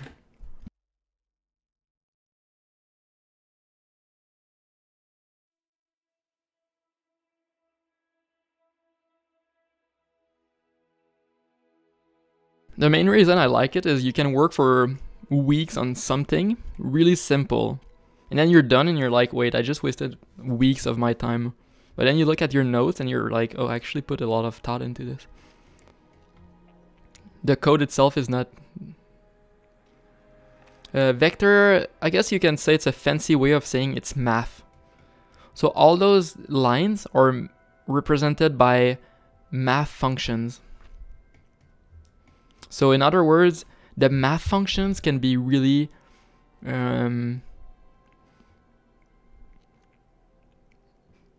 how do we explain that? Anyway, since it's not pixels and it's instead of math function, it allows you to have some things that are insanely small. Like this is insanely small. It's an artifact from when I was writing, most likely, moving my pen over. And you can have things that are insanely big. Like if I want to zoom all the way out, I can like take this and I could like put a circle around here. You see, like this is a big circle around my whole workspace. Yeah. You never lose any precision. Or barely. Oh, I forgot what that was about.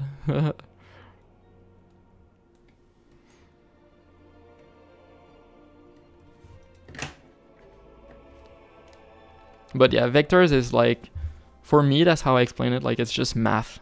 So it's a bunch of math functions that define the graphics, like how it looks. So that means that you can zoom in and you never get pixelation. Like this whole curve is nice because it's math. This whole curve is nice because it's math. Here, it's like you never lose any. It's never pixelated. If I zoom like in my screenshot right here, this gets pixelated really fast.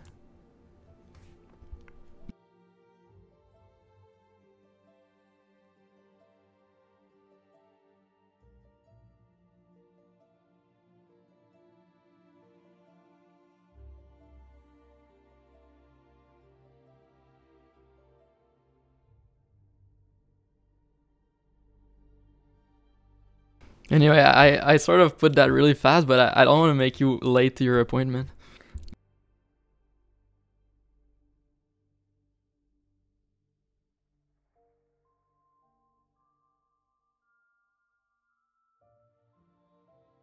I get carried away so fast, so easily. At the same time though, when you write a paper, it's really a good idea to explain what you're doing to other people. That way you yourself end up knowing it more. Yeah. You yourself end up understanding what you're doing, so it's easier to write. So even though I didn't write much right now, like I'm still like constructing like some representation of the algorithm mentally. Even though I wrote it myself. Yeah. Yeah, exactly. Especially like today, like it's obvious that you understand. So like you're able to like hear what I say and ask like some pertinent questions. Same thing with the other guy earlier. Anyway, I got like at least 4 people just today that were like high level computer science intelligence.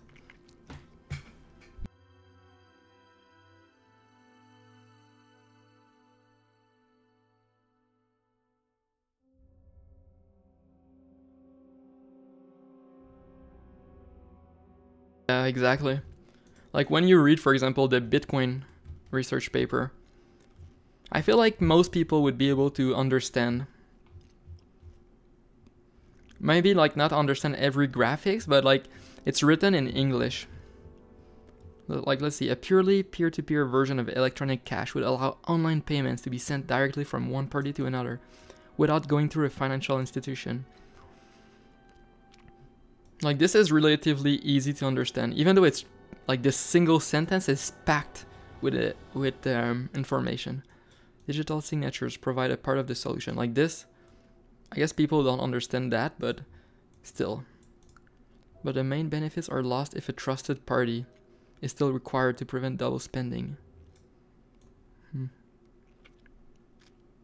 Like this is huge. A solution to the double spending problem using a peer-to-peer network. The network timestamps transactions by hashing them. Anyway, I'm gonna stop there, but yeah.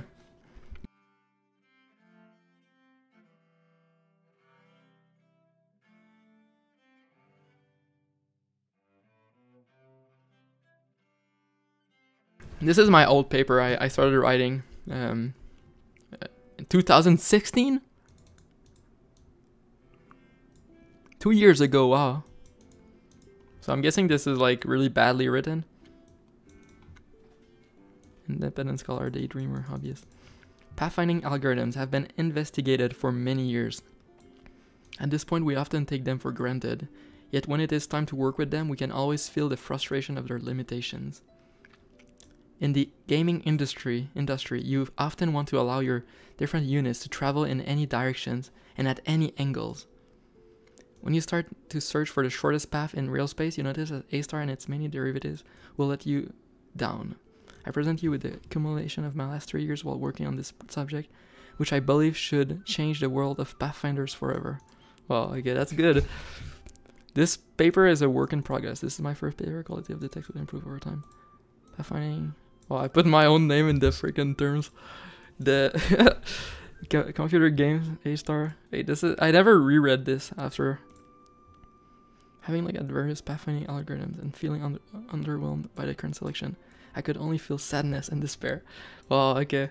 In my mind was a game that required paths to work in real space. My search for the ultimate pathfinding algorithm thus began in 2013.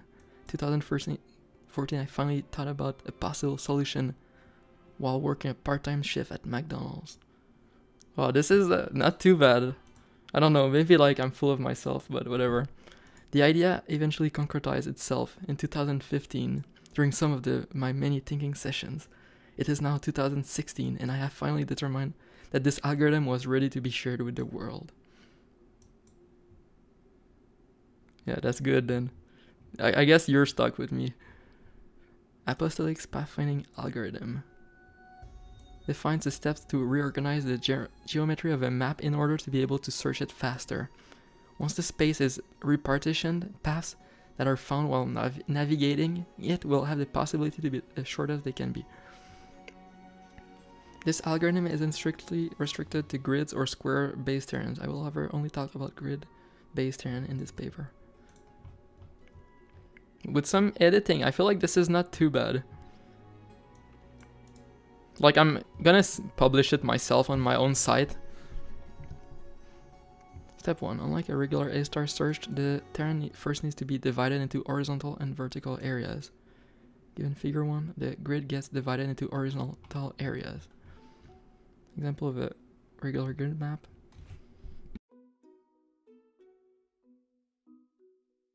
Example of the same grid based map but divided into horizontal regions. Divided into vertical regions. And vertical areas. Obstacles or non-walkable terrain tiles gets ignored. There's an error right there. Horizontal areas are aware of the vertical areas that they cross. Likewise, vertical areas are aware of the horizontal areas that they cross. Man, reading is hard. To make sure that the way a grid gets divided has been correctly understood, Figure 4 shows the horizontal divisions of a slightly more complicated grid. So notice how vertically similar horizontal areas are merged together. This is packed with like... Most likely I need to rewrite that.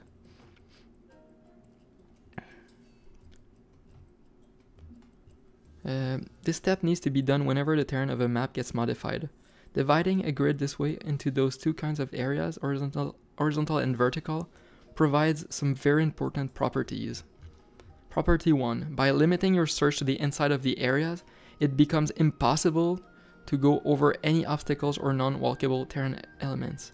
This is easy to prove as areas never overlap obstacles. Anything within an area must therefore be walkable. I feel like I was smart, like... I feel like when I look at my old stuff, I'm like smarter or something. Property 2. Horizontal areas are aware of their own horizontal size. This means that the width of an area is always known. When it is time to find a path, filters can be applied to restrict a big object from navigating in a tight space if needed. If an object is horizontally larger than an horizontal area... Oh, that's cool. I'm pretty much talking about like if you have a big tank and you have some really small narrow paths, the tank would not be able to pass through them. With this algorithm, you get that for free. Or almost.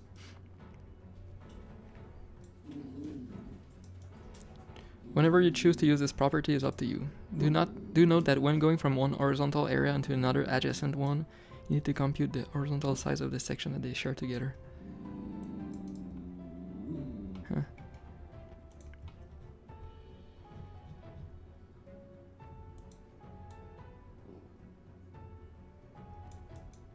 I'm learning. I want it to look more like this. I don't know why I chose 2 columns back then. I mean, it's not bad, but I feel like this looks better with graphs centered like that. Or... This looks like so professional. I mean, this looks good too, but... This is so clean. Okay, I'll be right back.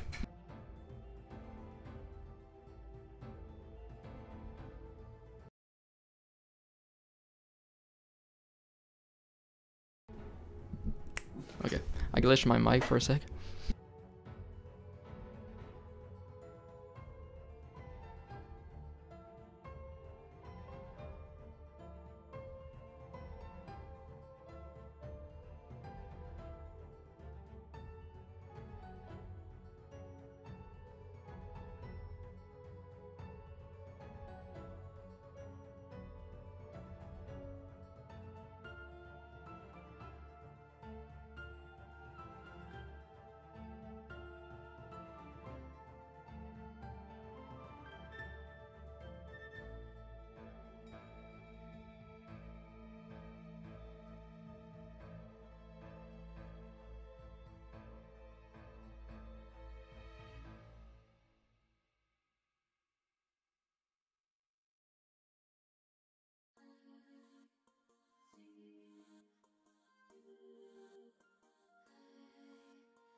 My light in darkness, breathing hope of new life.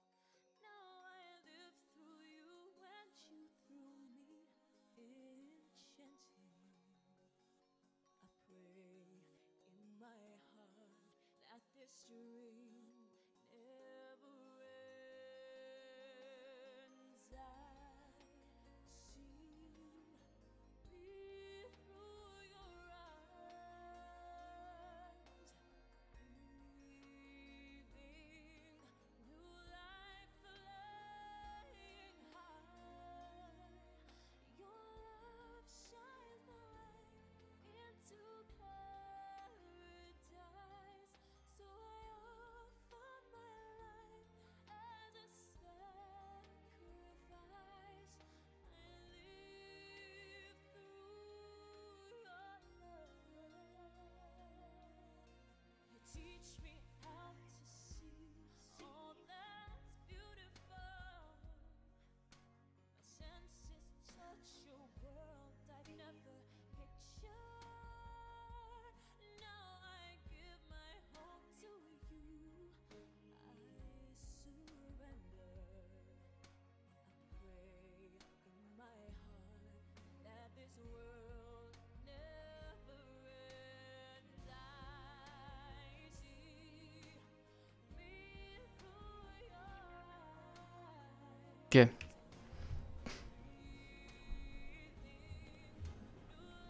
I didn't realize there were code in here.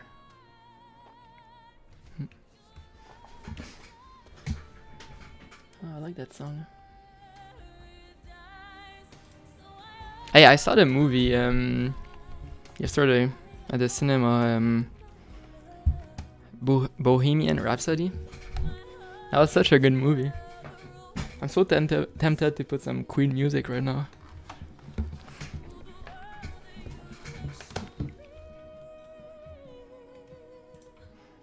Like, the only thing I could think while watching that movie is that I should rewatch it after.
Okay. Okay, I was looking for the font that they used in here. I want to use the exact same one.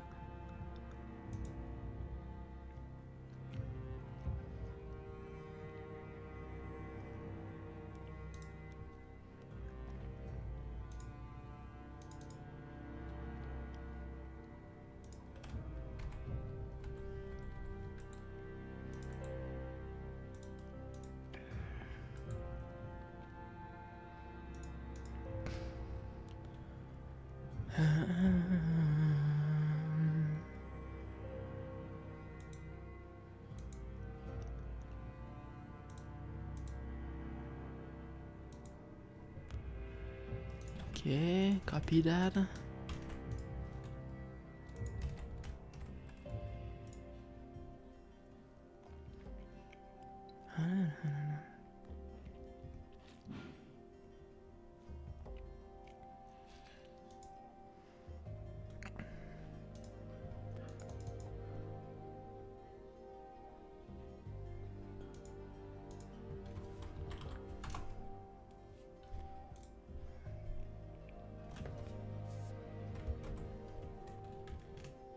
Oh, I'm looking at the wrong thing. Okay.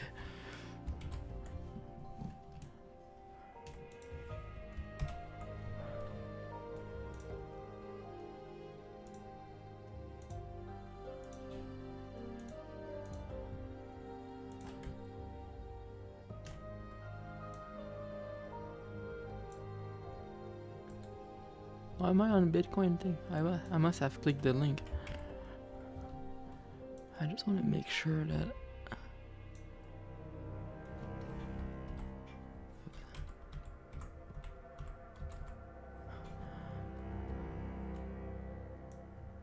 When you have OCD, you need to do stuff one way, I guess.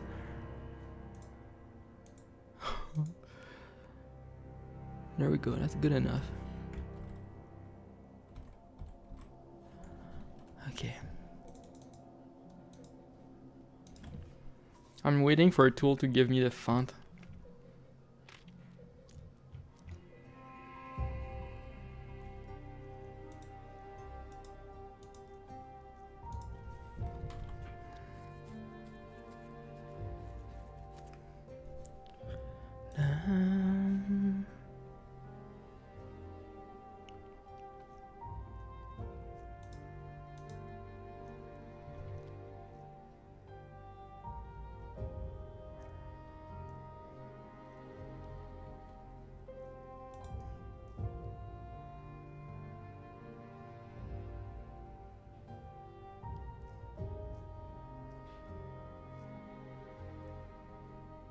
Wasn't there a compact thing? Ooh.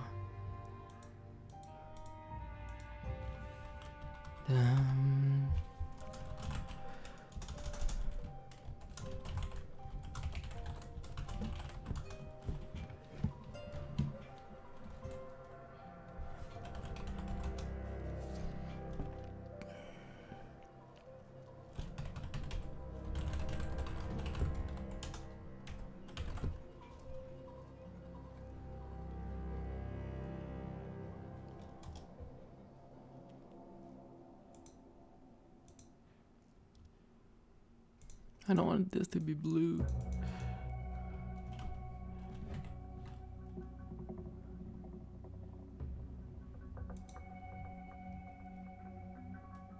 I can't see colors with this change.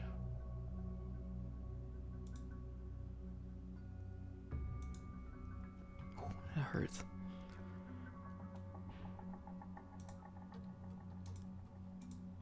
There we go. There we go.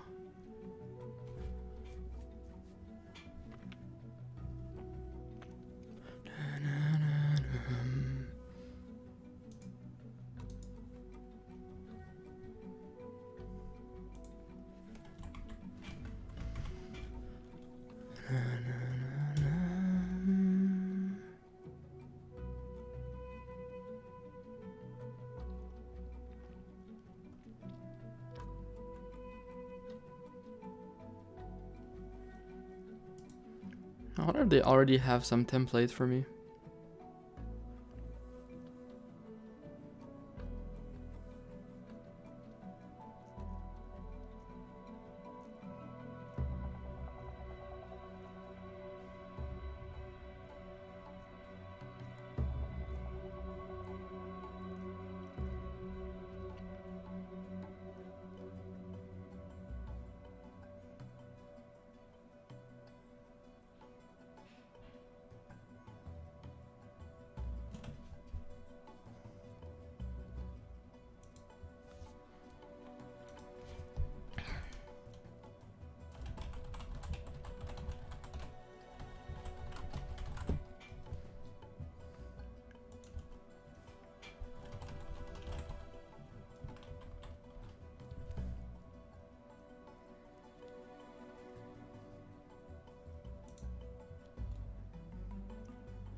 That's interesting. Apparently this thing was written with OpenOffice.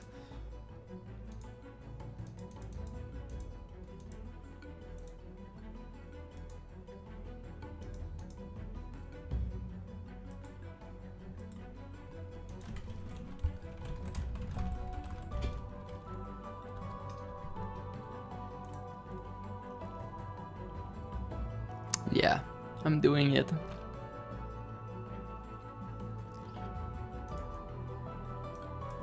I've put this off for too long. Okay, I need to copy this.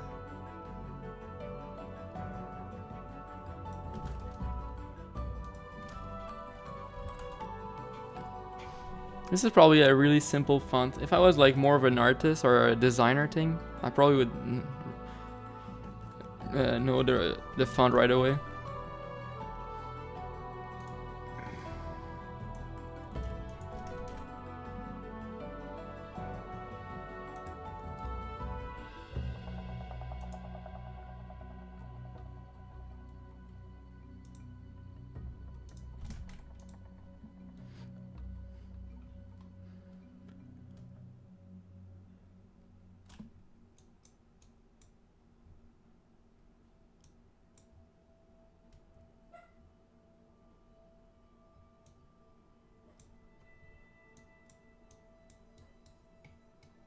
How am I supposed?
How hard is it to find the font in this?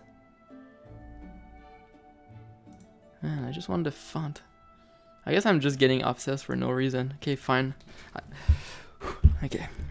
Breathe and...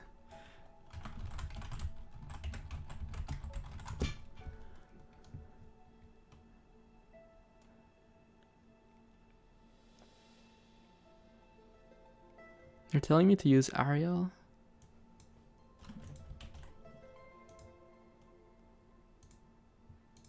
Yeah, this is really bad. What about times? Really bad.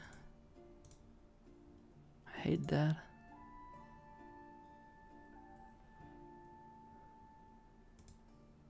Huh, it's not too bad. the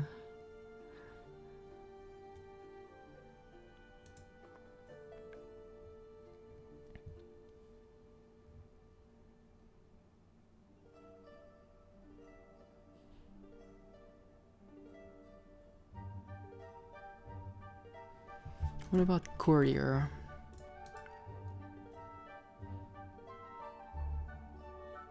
Where's courier?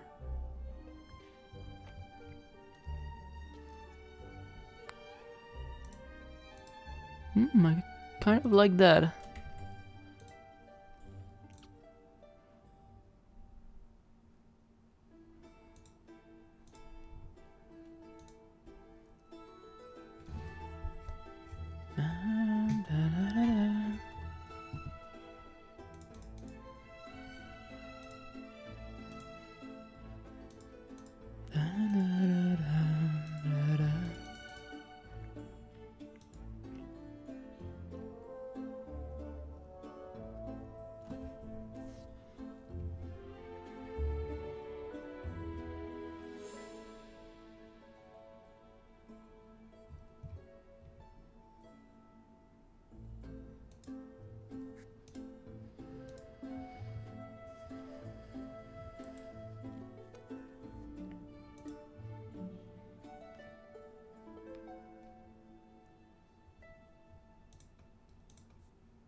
Why do they have so few fonts?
Oh, this is nice. What is that? Huh. Okay, I'm going with this one, I think.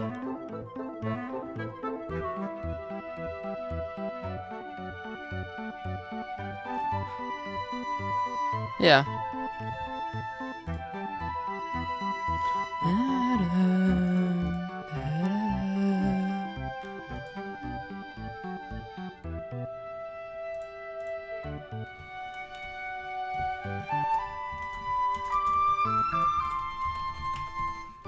Man, that's a nice font. It's way better than the Bitcoin one. Look at that. Boring.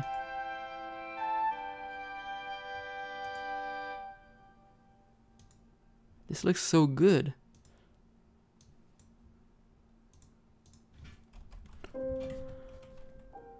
Okay. Can I copy that?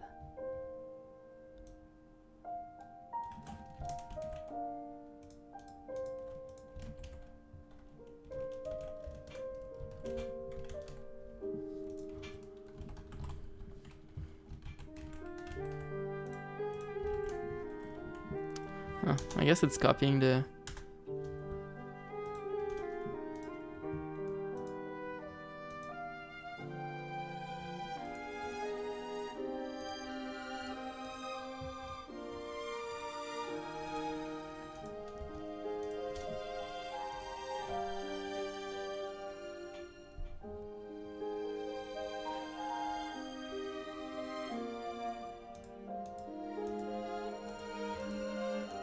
This doesn't look justified.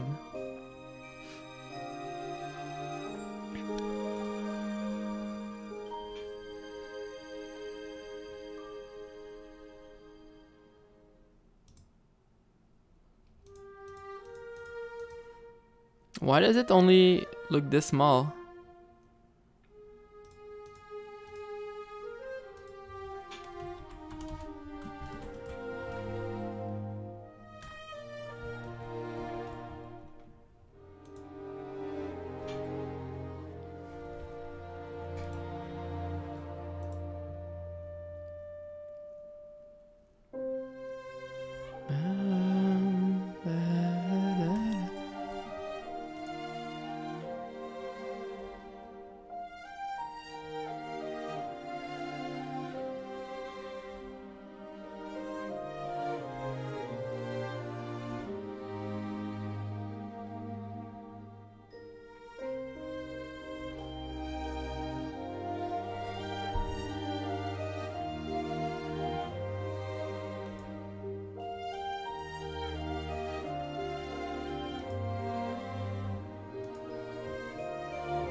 Oh. Well, that was unexpected. Okay, fuck that. I'm not doing that.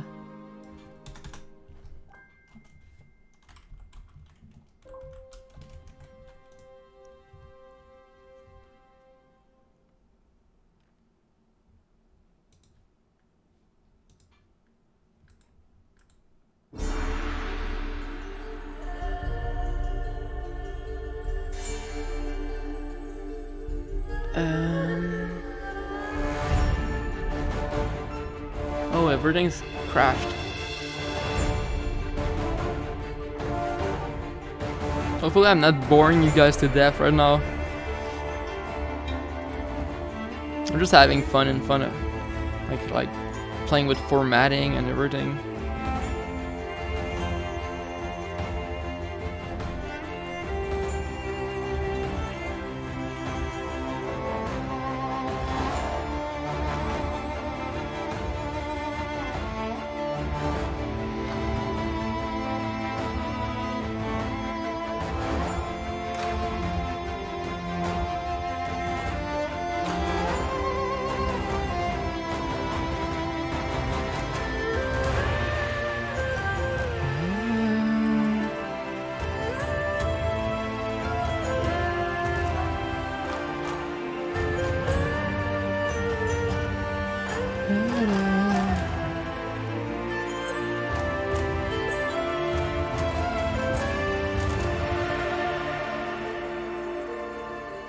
Wow, that's some heck of commenting.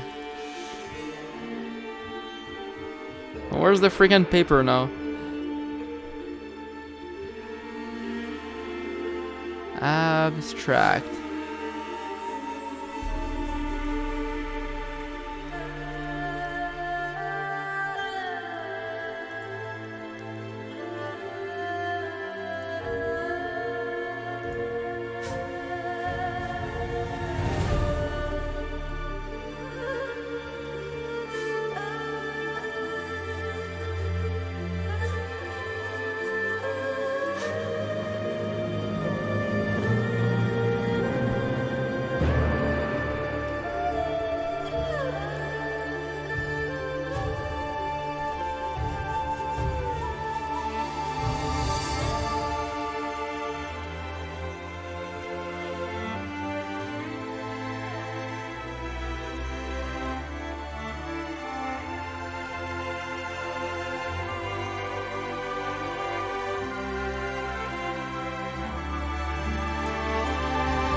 There we go.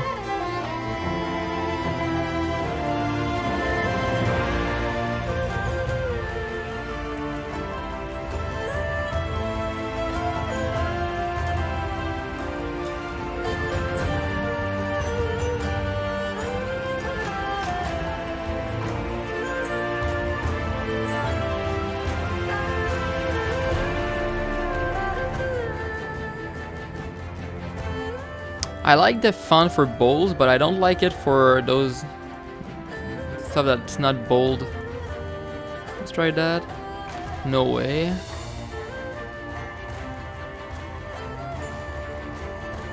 No way. This works.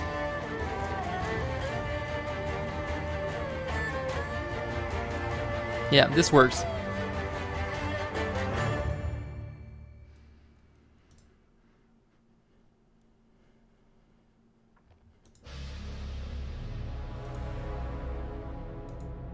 Okay, now I need a way to reduce the margins.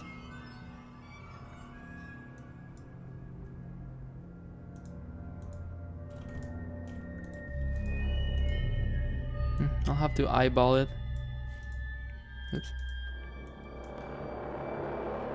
Okay.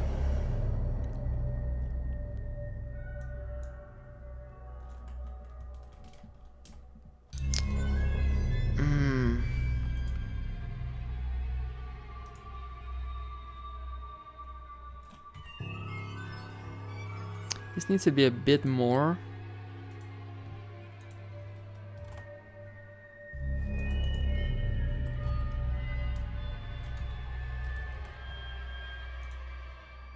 That already looks more like a paper.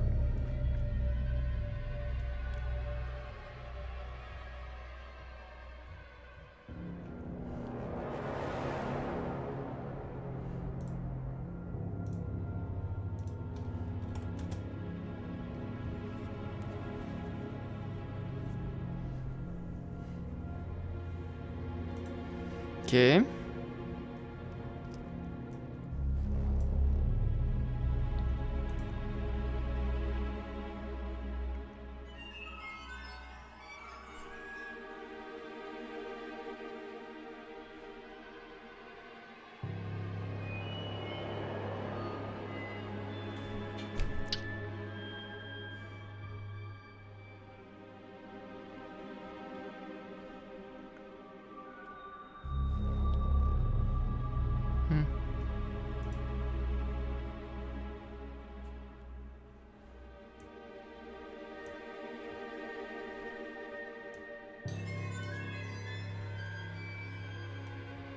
Also needs to be smaller, 10.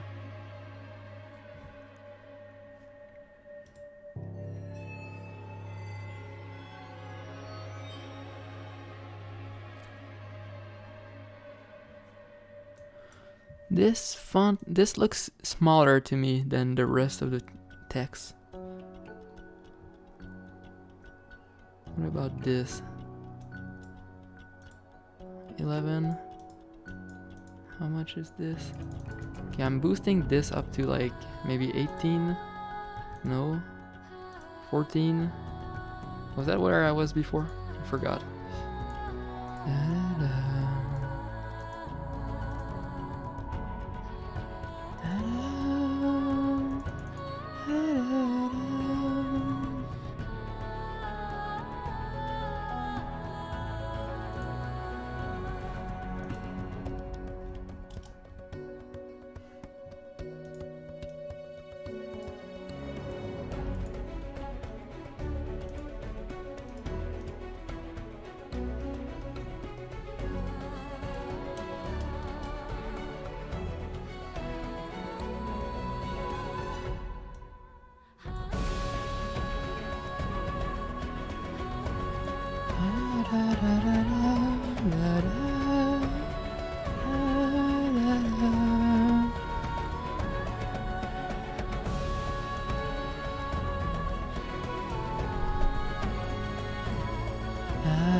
Hey, we're getting somewhere.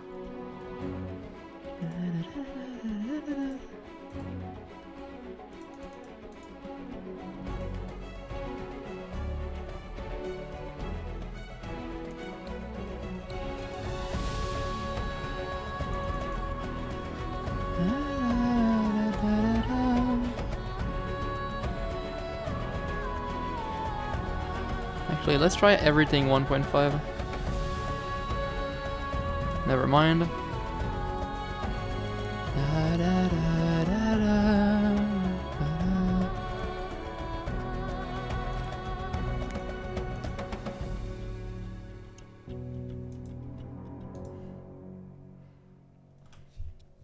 I like the century thing when it's this small, but I don't like it when it's this big.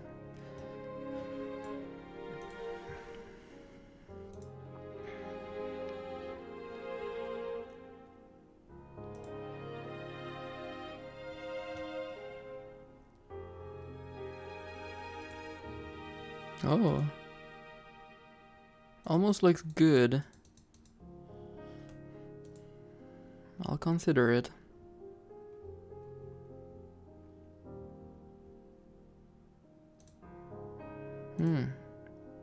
This size, I like it actually. Times New Roman.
What happens if I put this back to Times New Roman?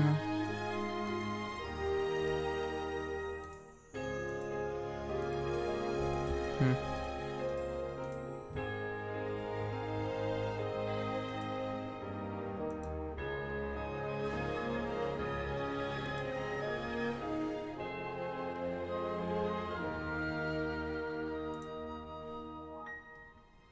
$12 might be too big.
Hey.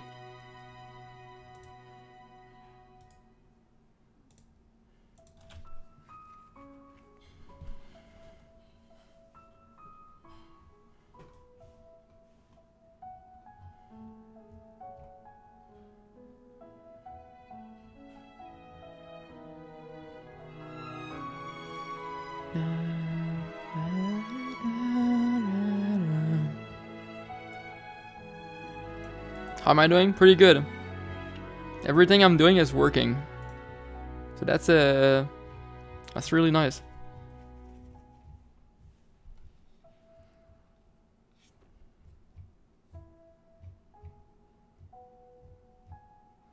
Interesting.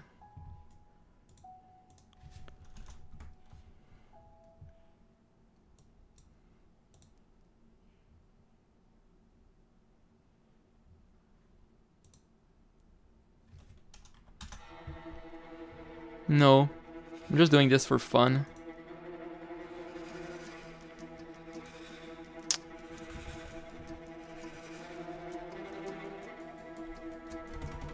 I might just use spaces then.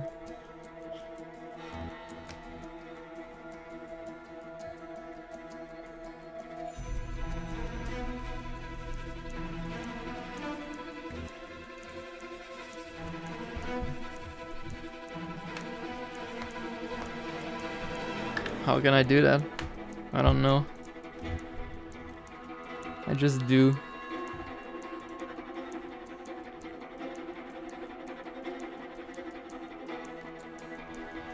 Hey, how do you like this sort of formatting so far? Pretty nice, right? Could even put it a bit more. 5.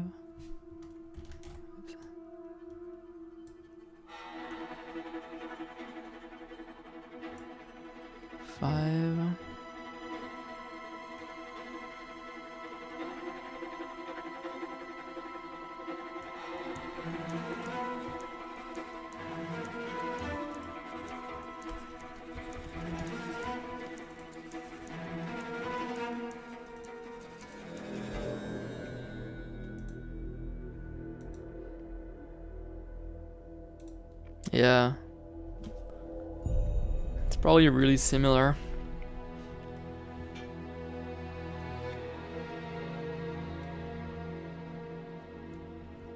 I'm sure one day I'm gonna have to present it, so it's most likely this is gonna be useful.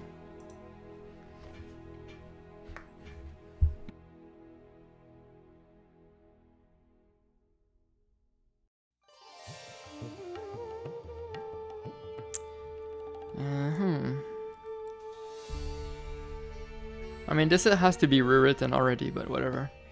I'm just gonna copy my original text.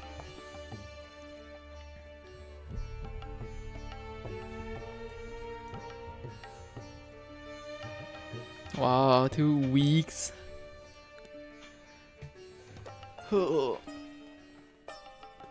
Hey, what are you doing nowadays? Are you like doing some really advanced stuff?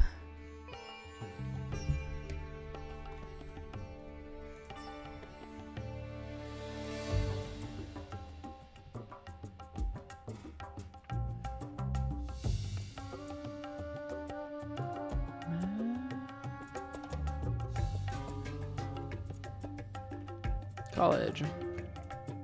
Do you have personal projects?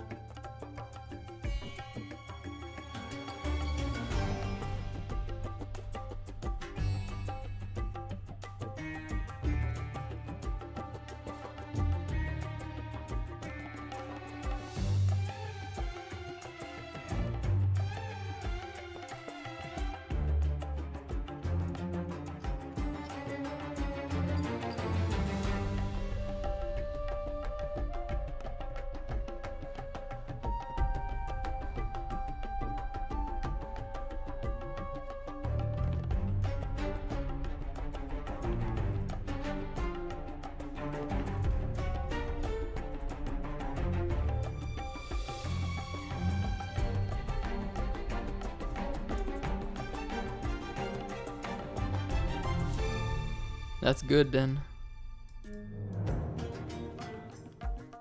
Come on.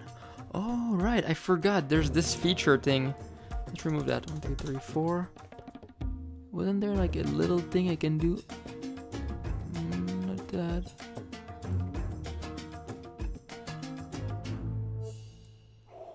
Magic. Let's put it to 25.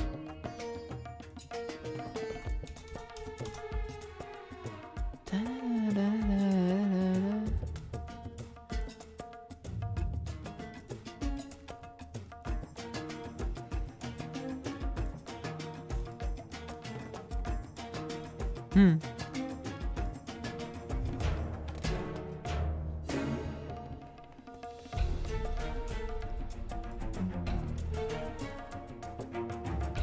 Hey, that's a nice one. It's way nicer than the Times New Roman thing. Roman. That one is nice too.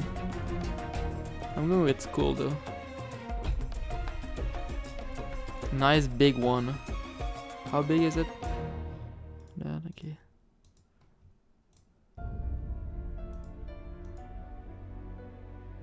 Damn, this Garamond thing is nice for bold.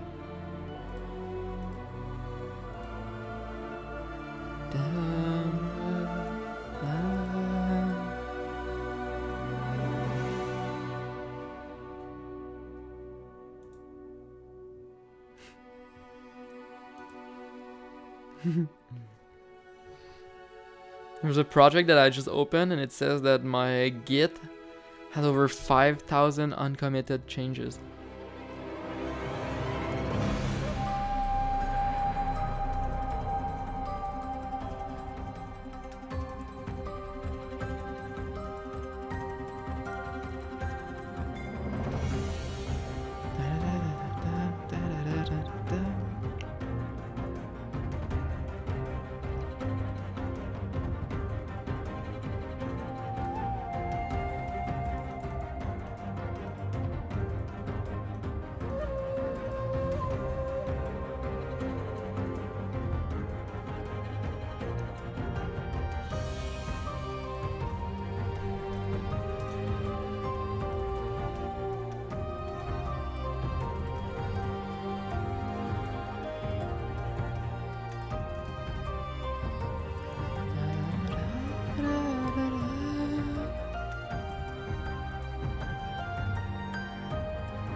Okay, I actually pulled this up earlier.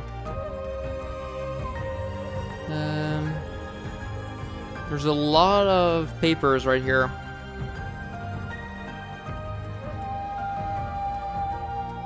I'm looking for PDFs. Freenet.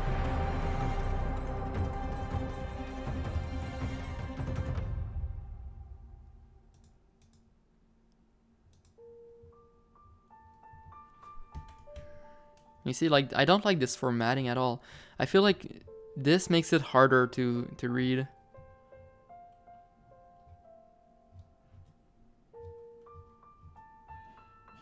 The font, I hate it. When you compare to this is so nice.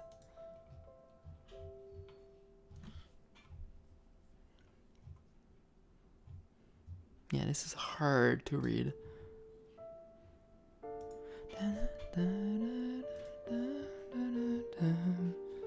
Oh, this is nice.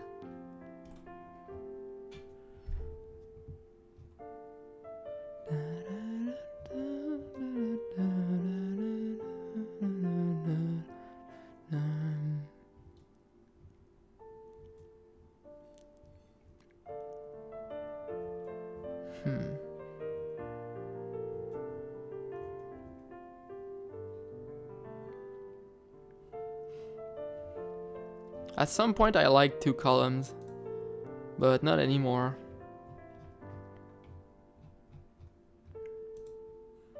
This looks so pleasant to read.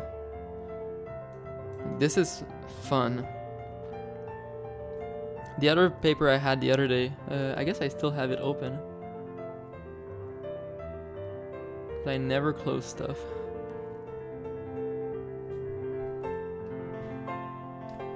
Like this one. This is also so pleasant. Reading this? Maybe I should do that too, put a lot of margins. A lot of margins right there. This is so pleasant.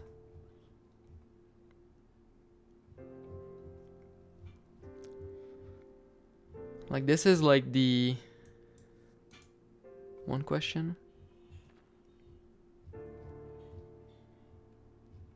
Like you read this and you actually feel smart.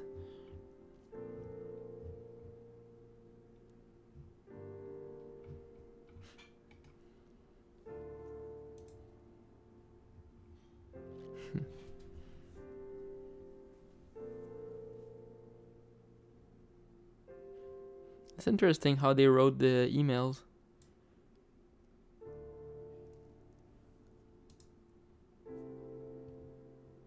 The biggest decimal with 128 bits. Or how do I know that? Well, let's think about this. What's a decimal? What's a bit? 0, 1. So with this, how many decimal can we represent with? What's the biggest decimal you can represent with 1 bit?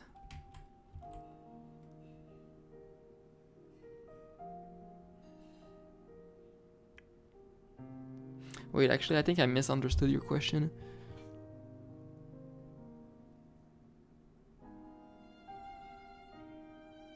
Like, the only thing you need to do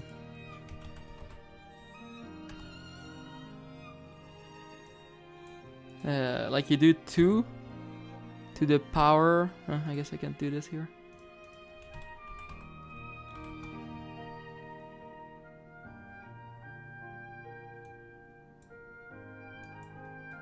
Two to the power of 128.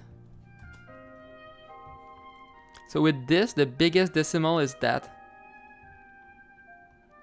That's a big number. So you just have to do this, 2 to the power of that. So what's the biggest decimal you can do with 2 bits? 2 to the power of 4. The biggest one is 4. Is that true though? I think you need to do -1.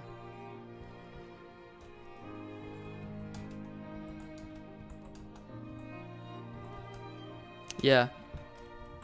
This is 3. So you need to do -1.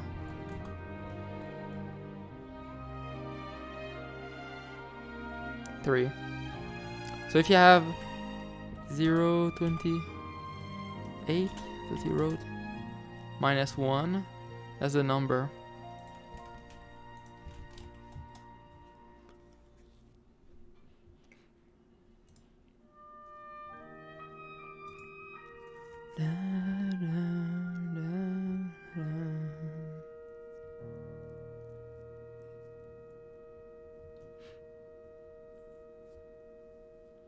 Yeah, so that was much simpler than I thought.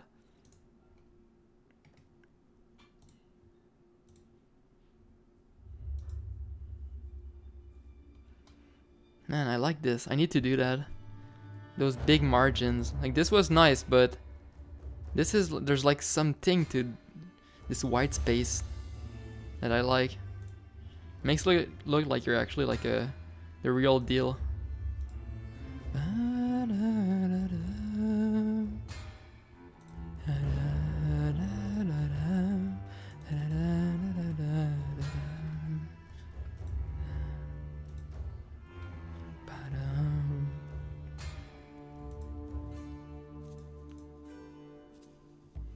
Is this too much?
This is looking good.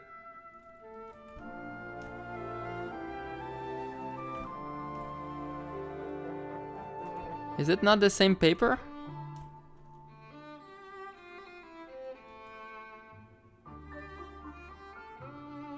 Come on, just give me the...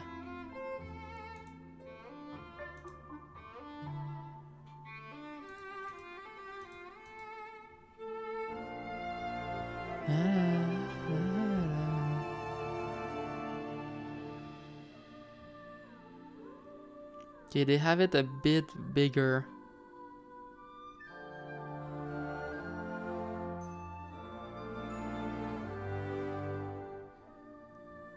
.9 maybe.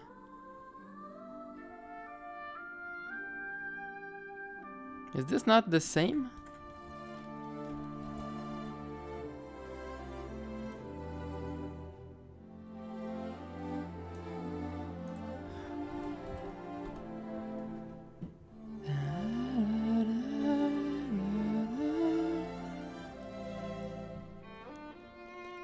I think it's not centered perfectly.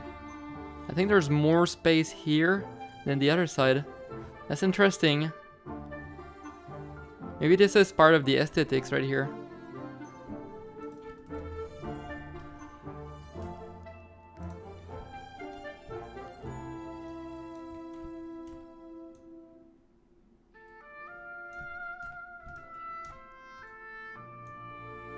Ooh.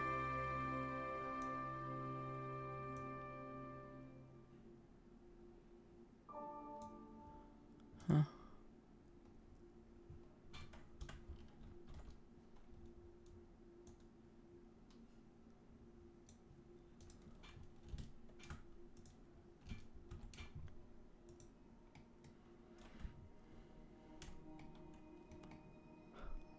Yeah, we can see the big difference. Okay, so I need to remove a bit from this side and remove a lot from this side. Maybe like a 0.1, whatever. What is that? No longer needed.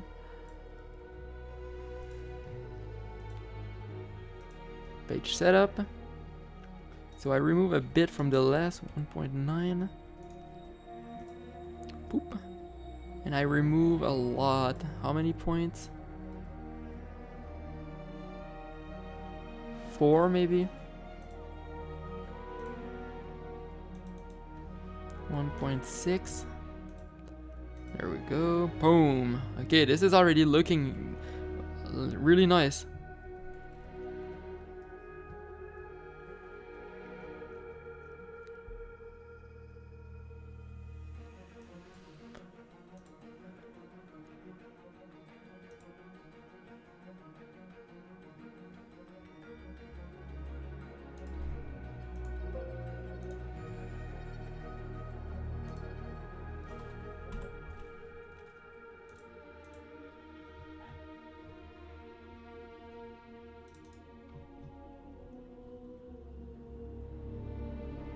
This is close.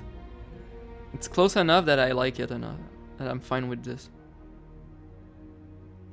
Okay.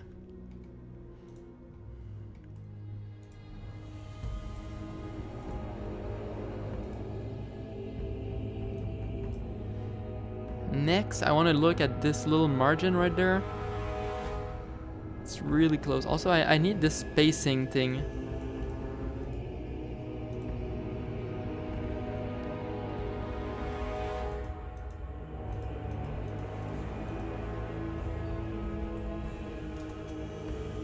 Is there a way to...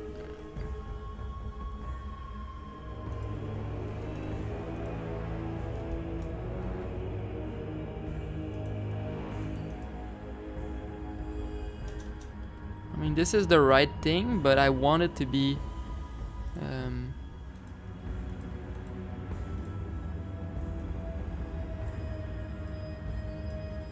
There we go. Oh.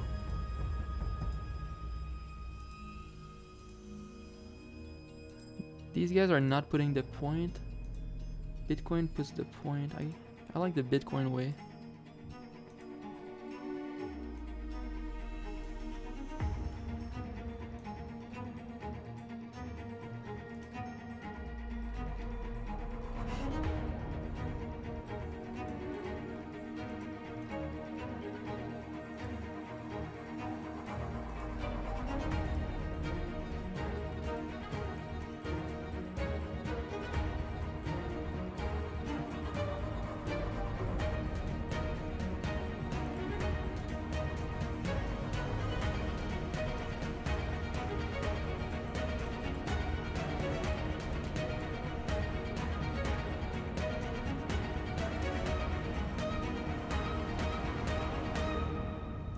Okay. Now to give myself more, a bit less.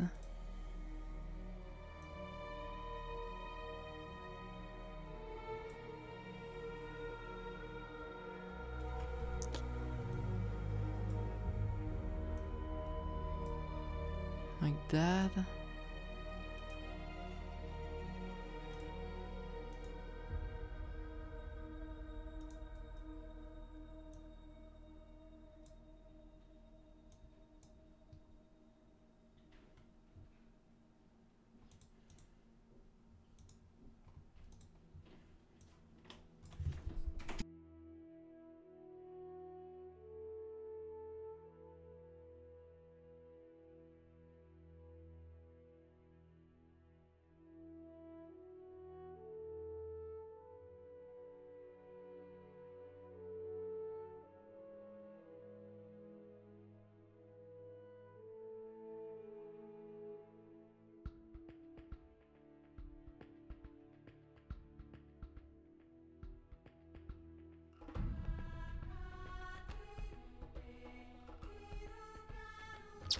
Wow.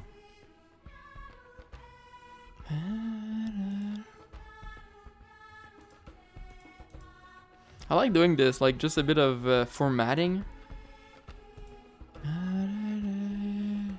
Oh, they don't number their pages. That's odd.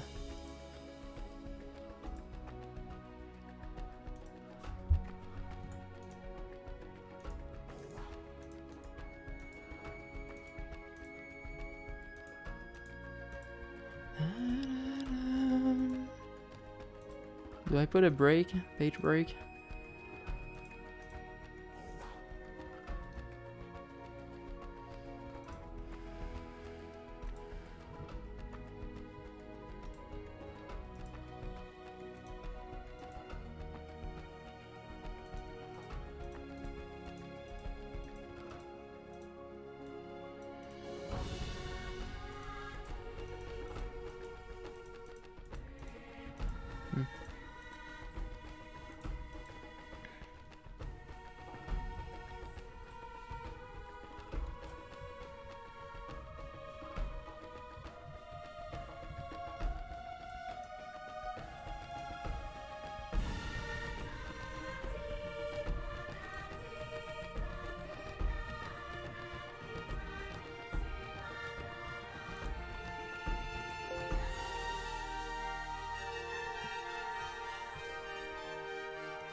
About -2.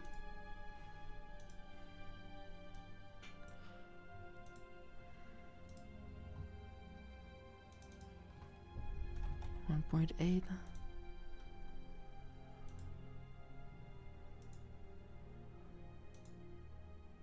Okay. What about the bottom?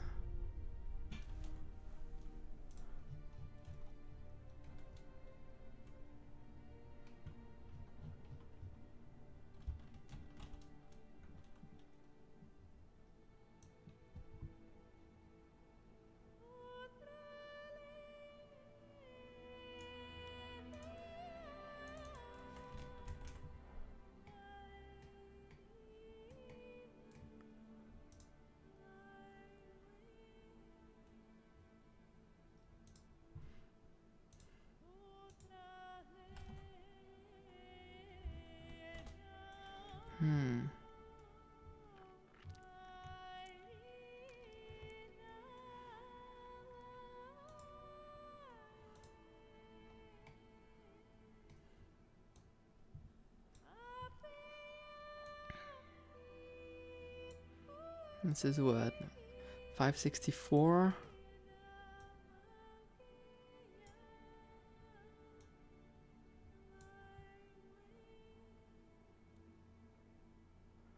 $427. Okay, I guess what I have is fine.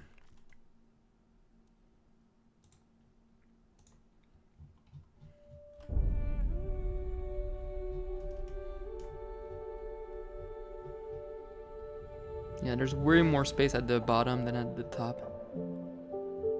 That's interesting. It allows them... Oh, not even, actually.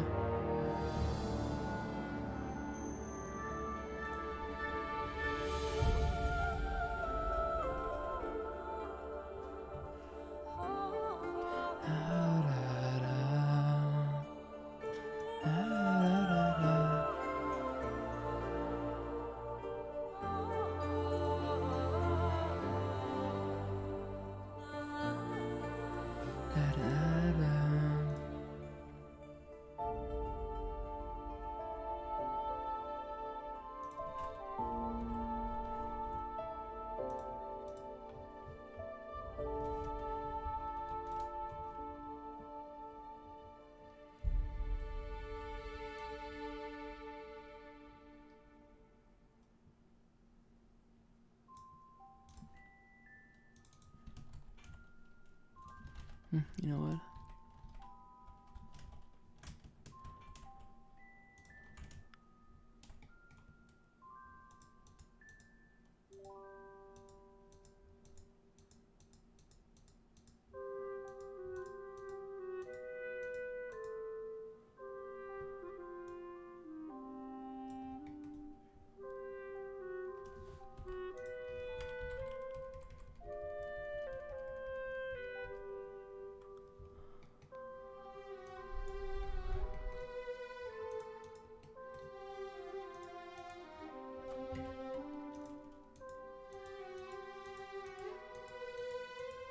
Two points.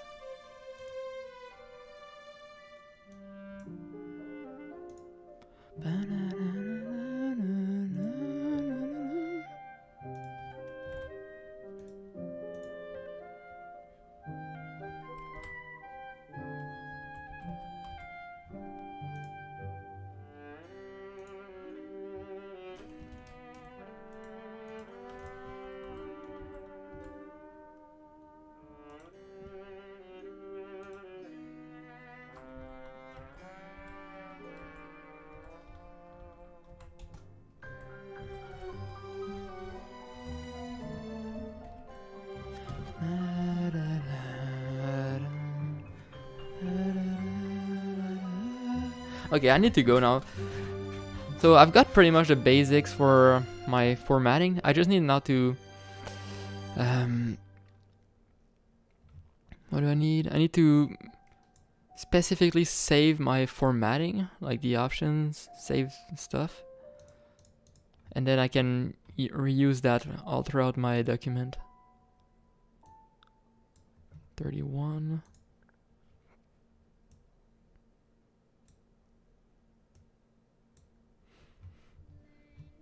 So when I do my setup, I'm gonna be able to like select every part and then automatically assign the right formatting for everything.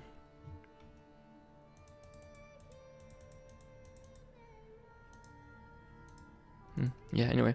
Thanks for watching, guys, and see you most likely tomorrow.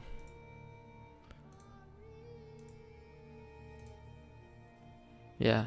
Already we can see like a massive improvement with this. From that to that. Like this looks like an actual artist. This looks dirty. Man, this looks good.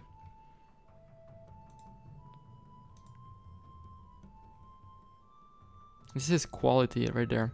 Maybe I can find an even better font for this, but otherwise this is so nice to look at.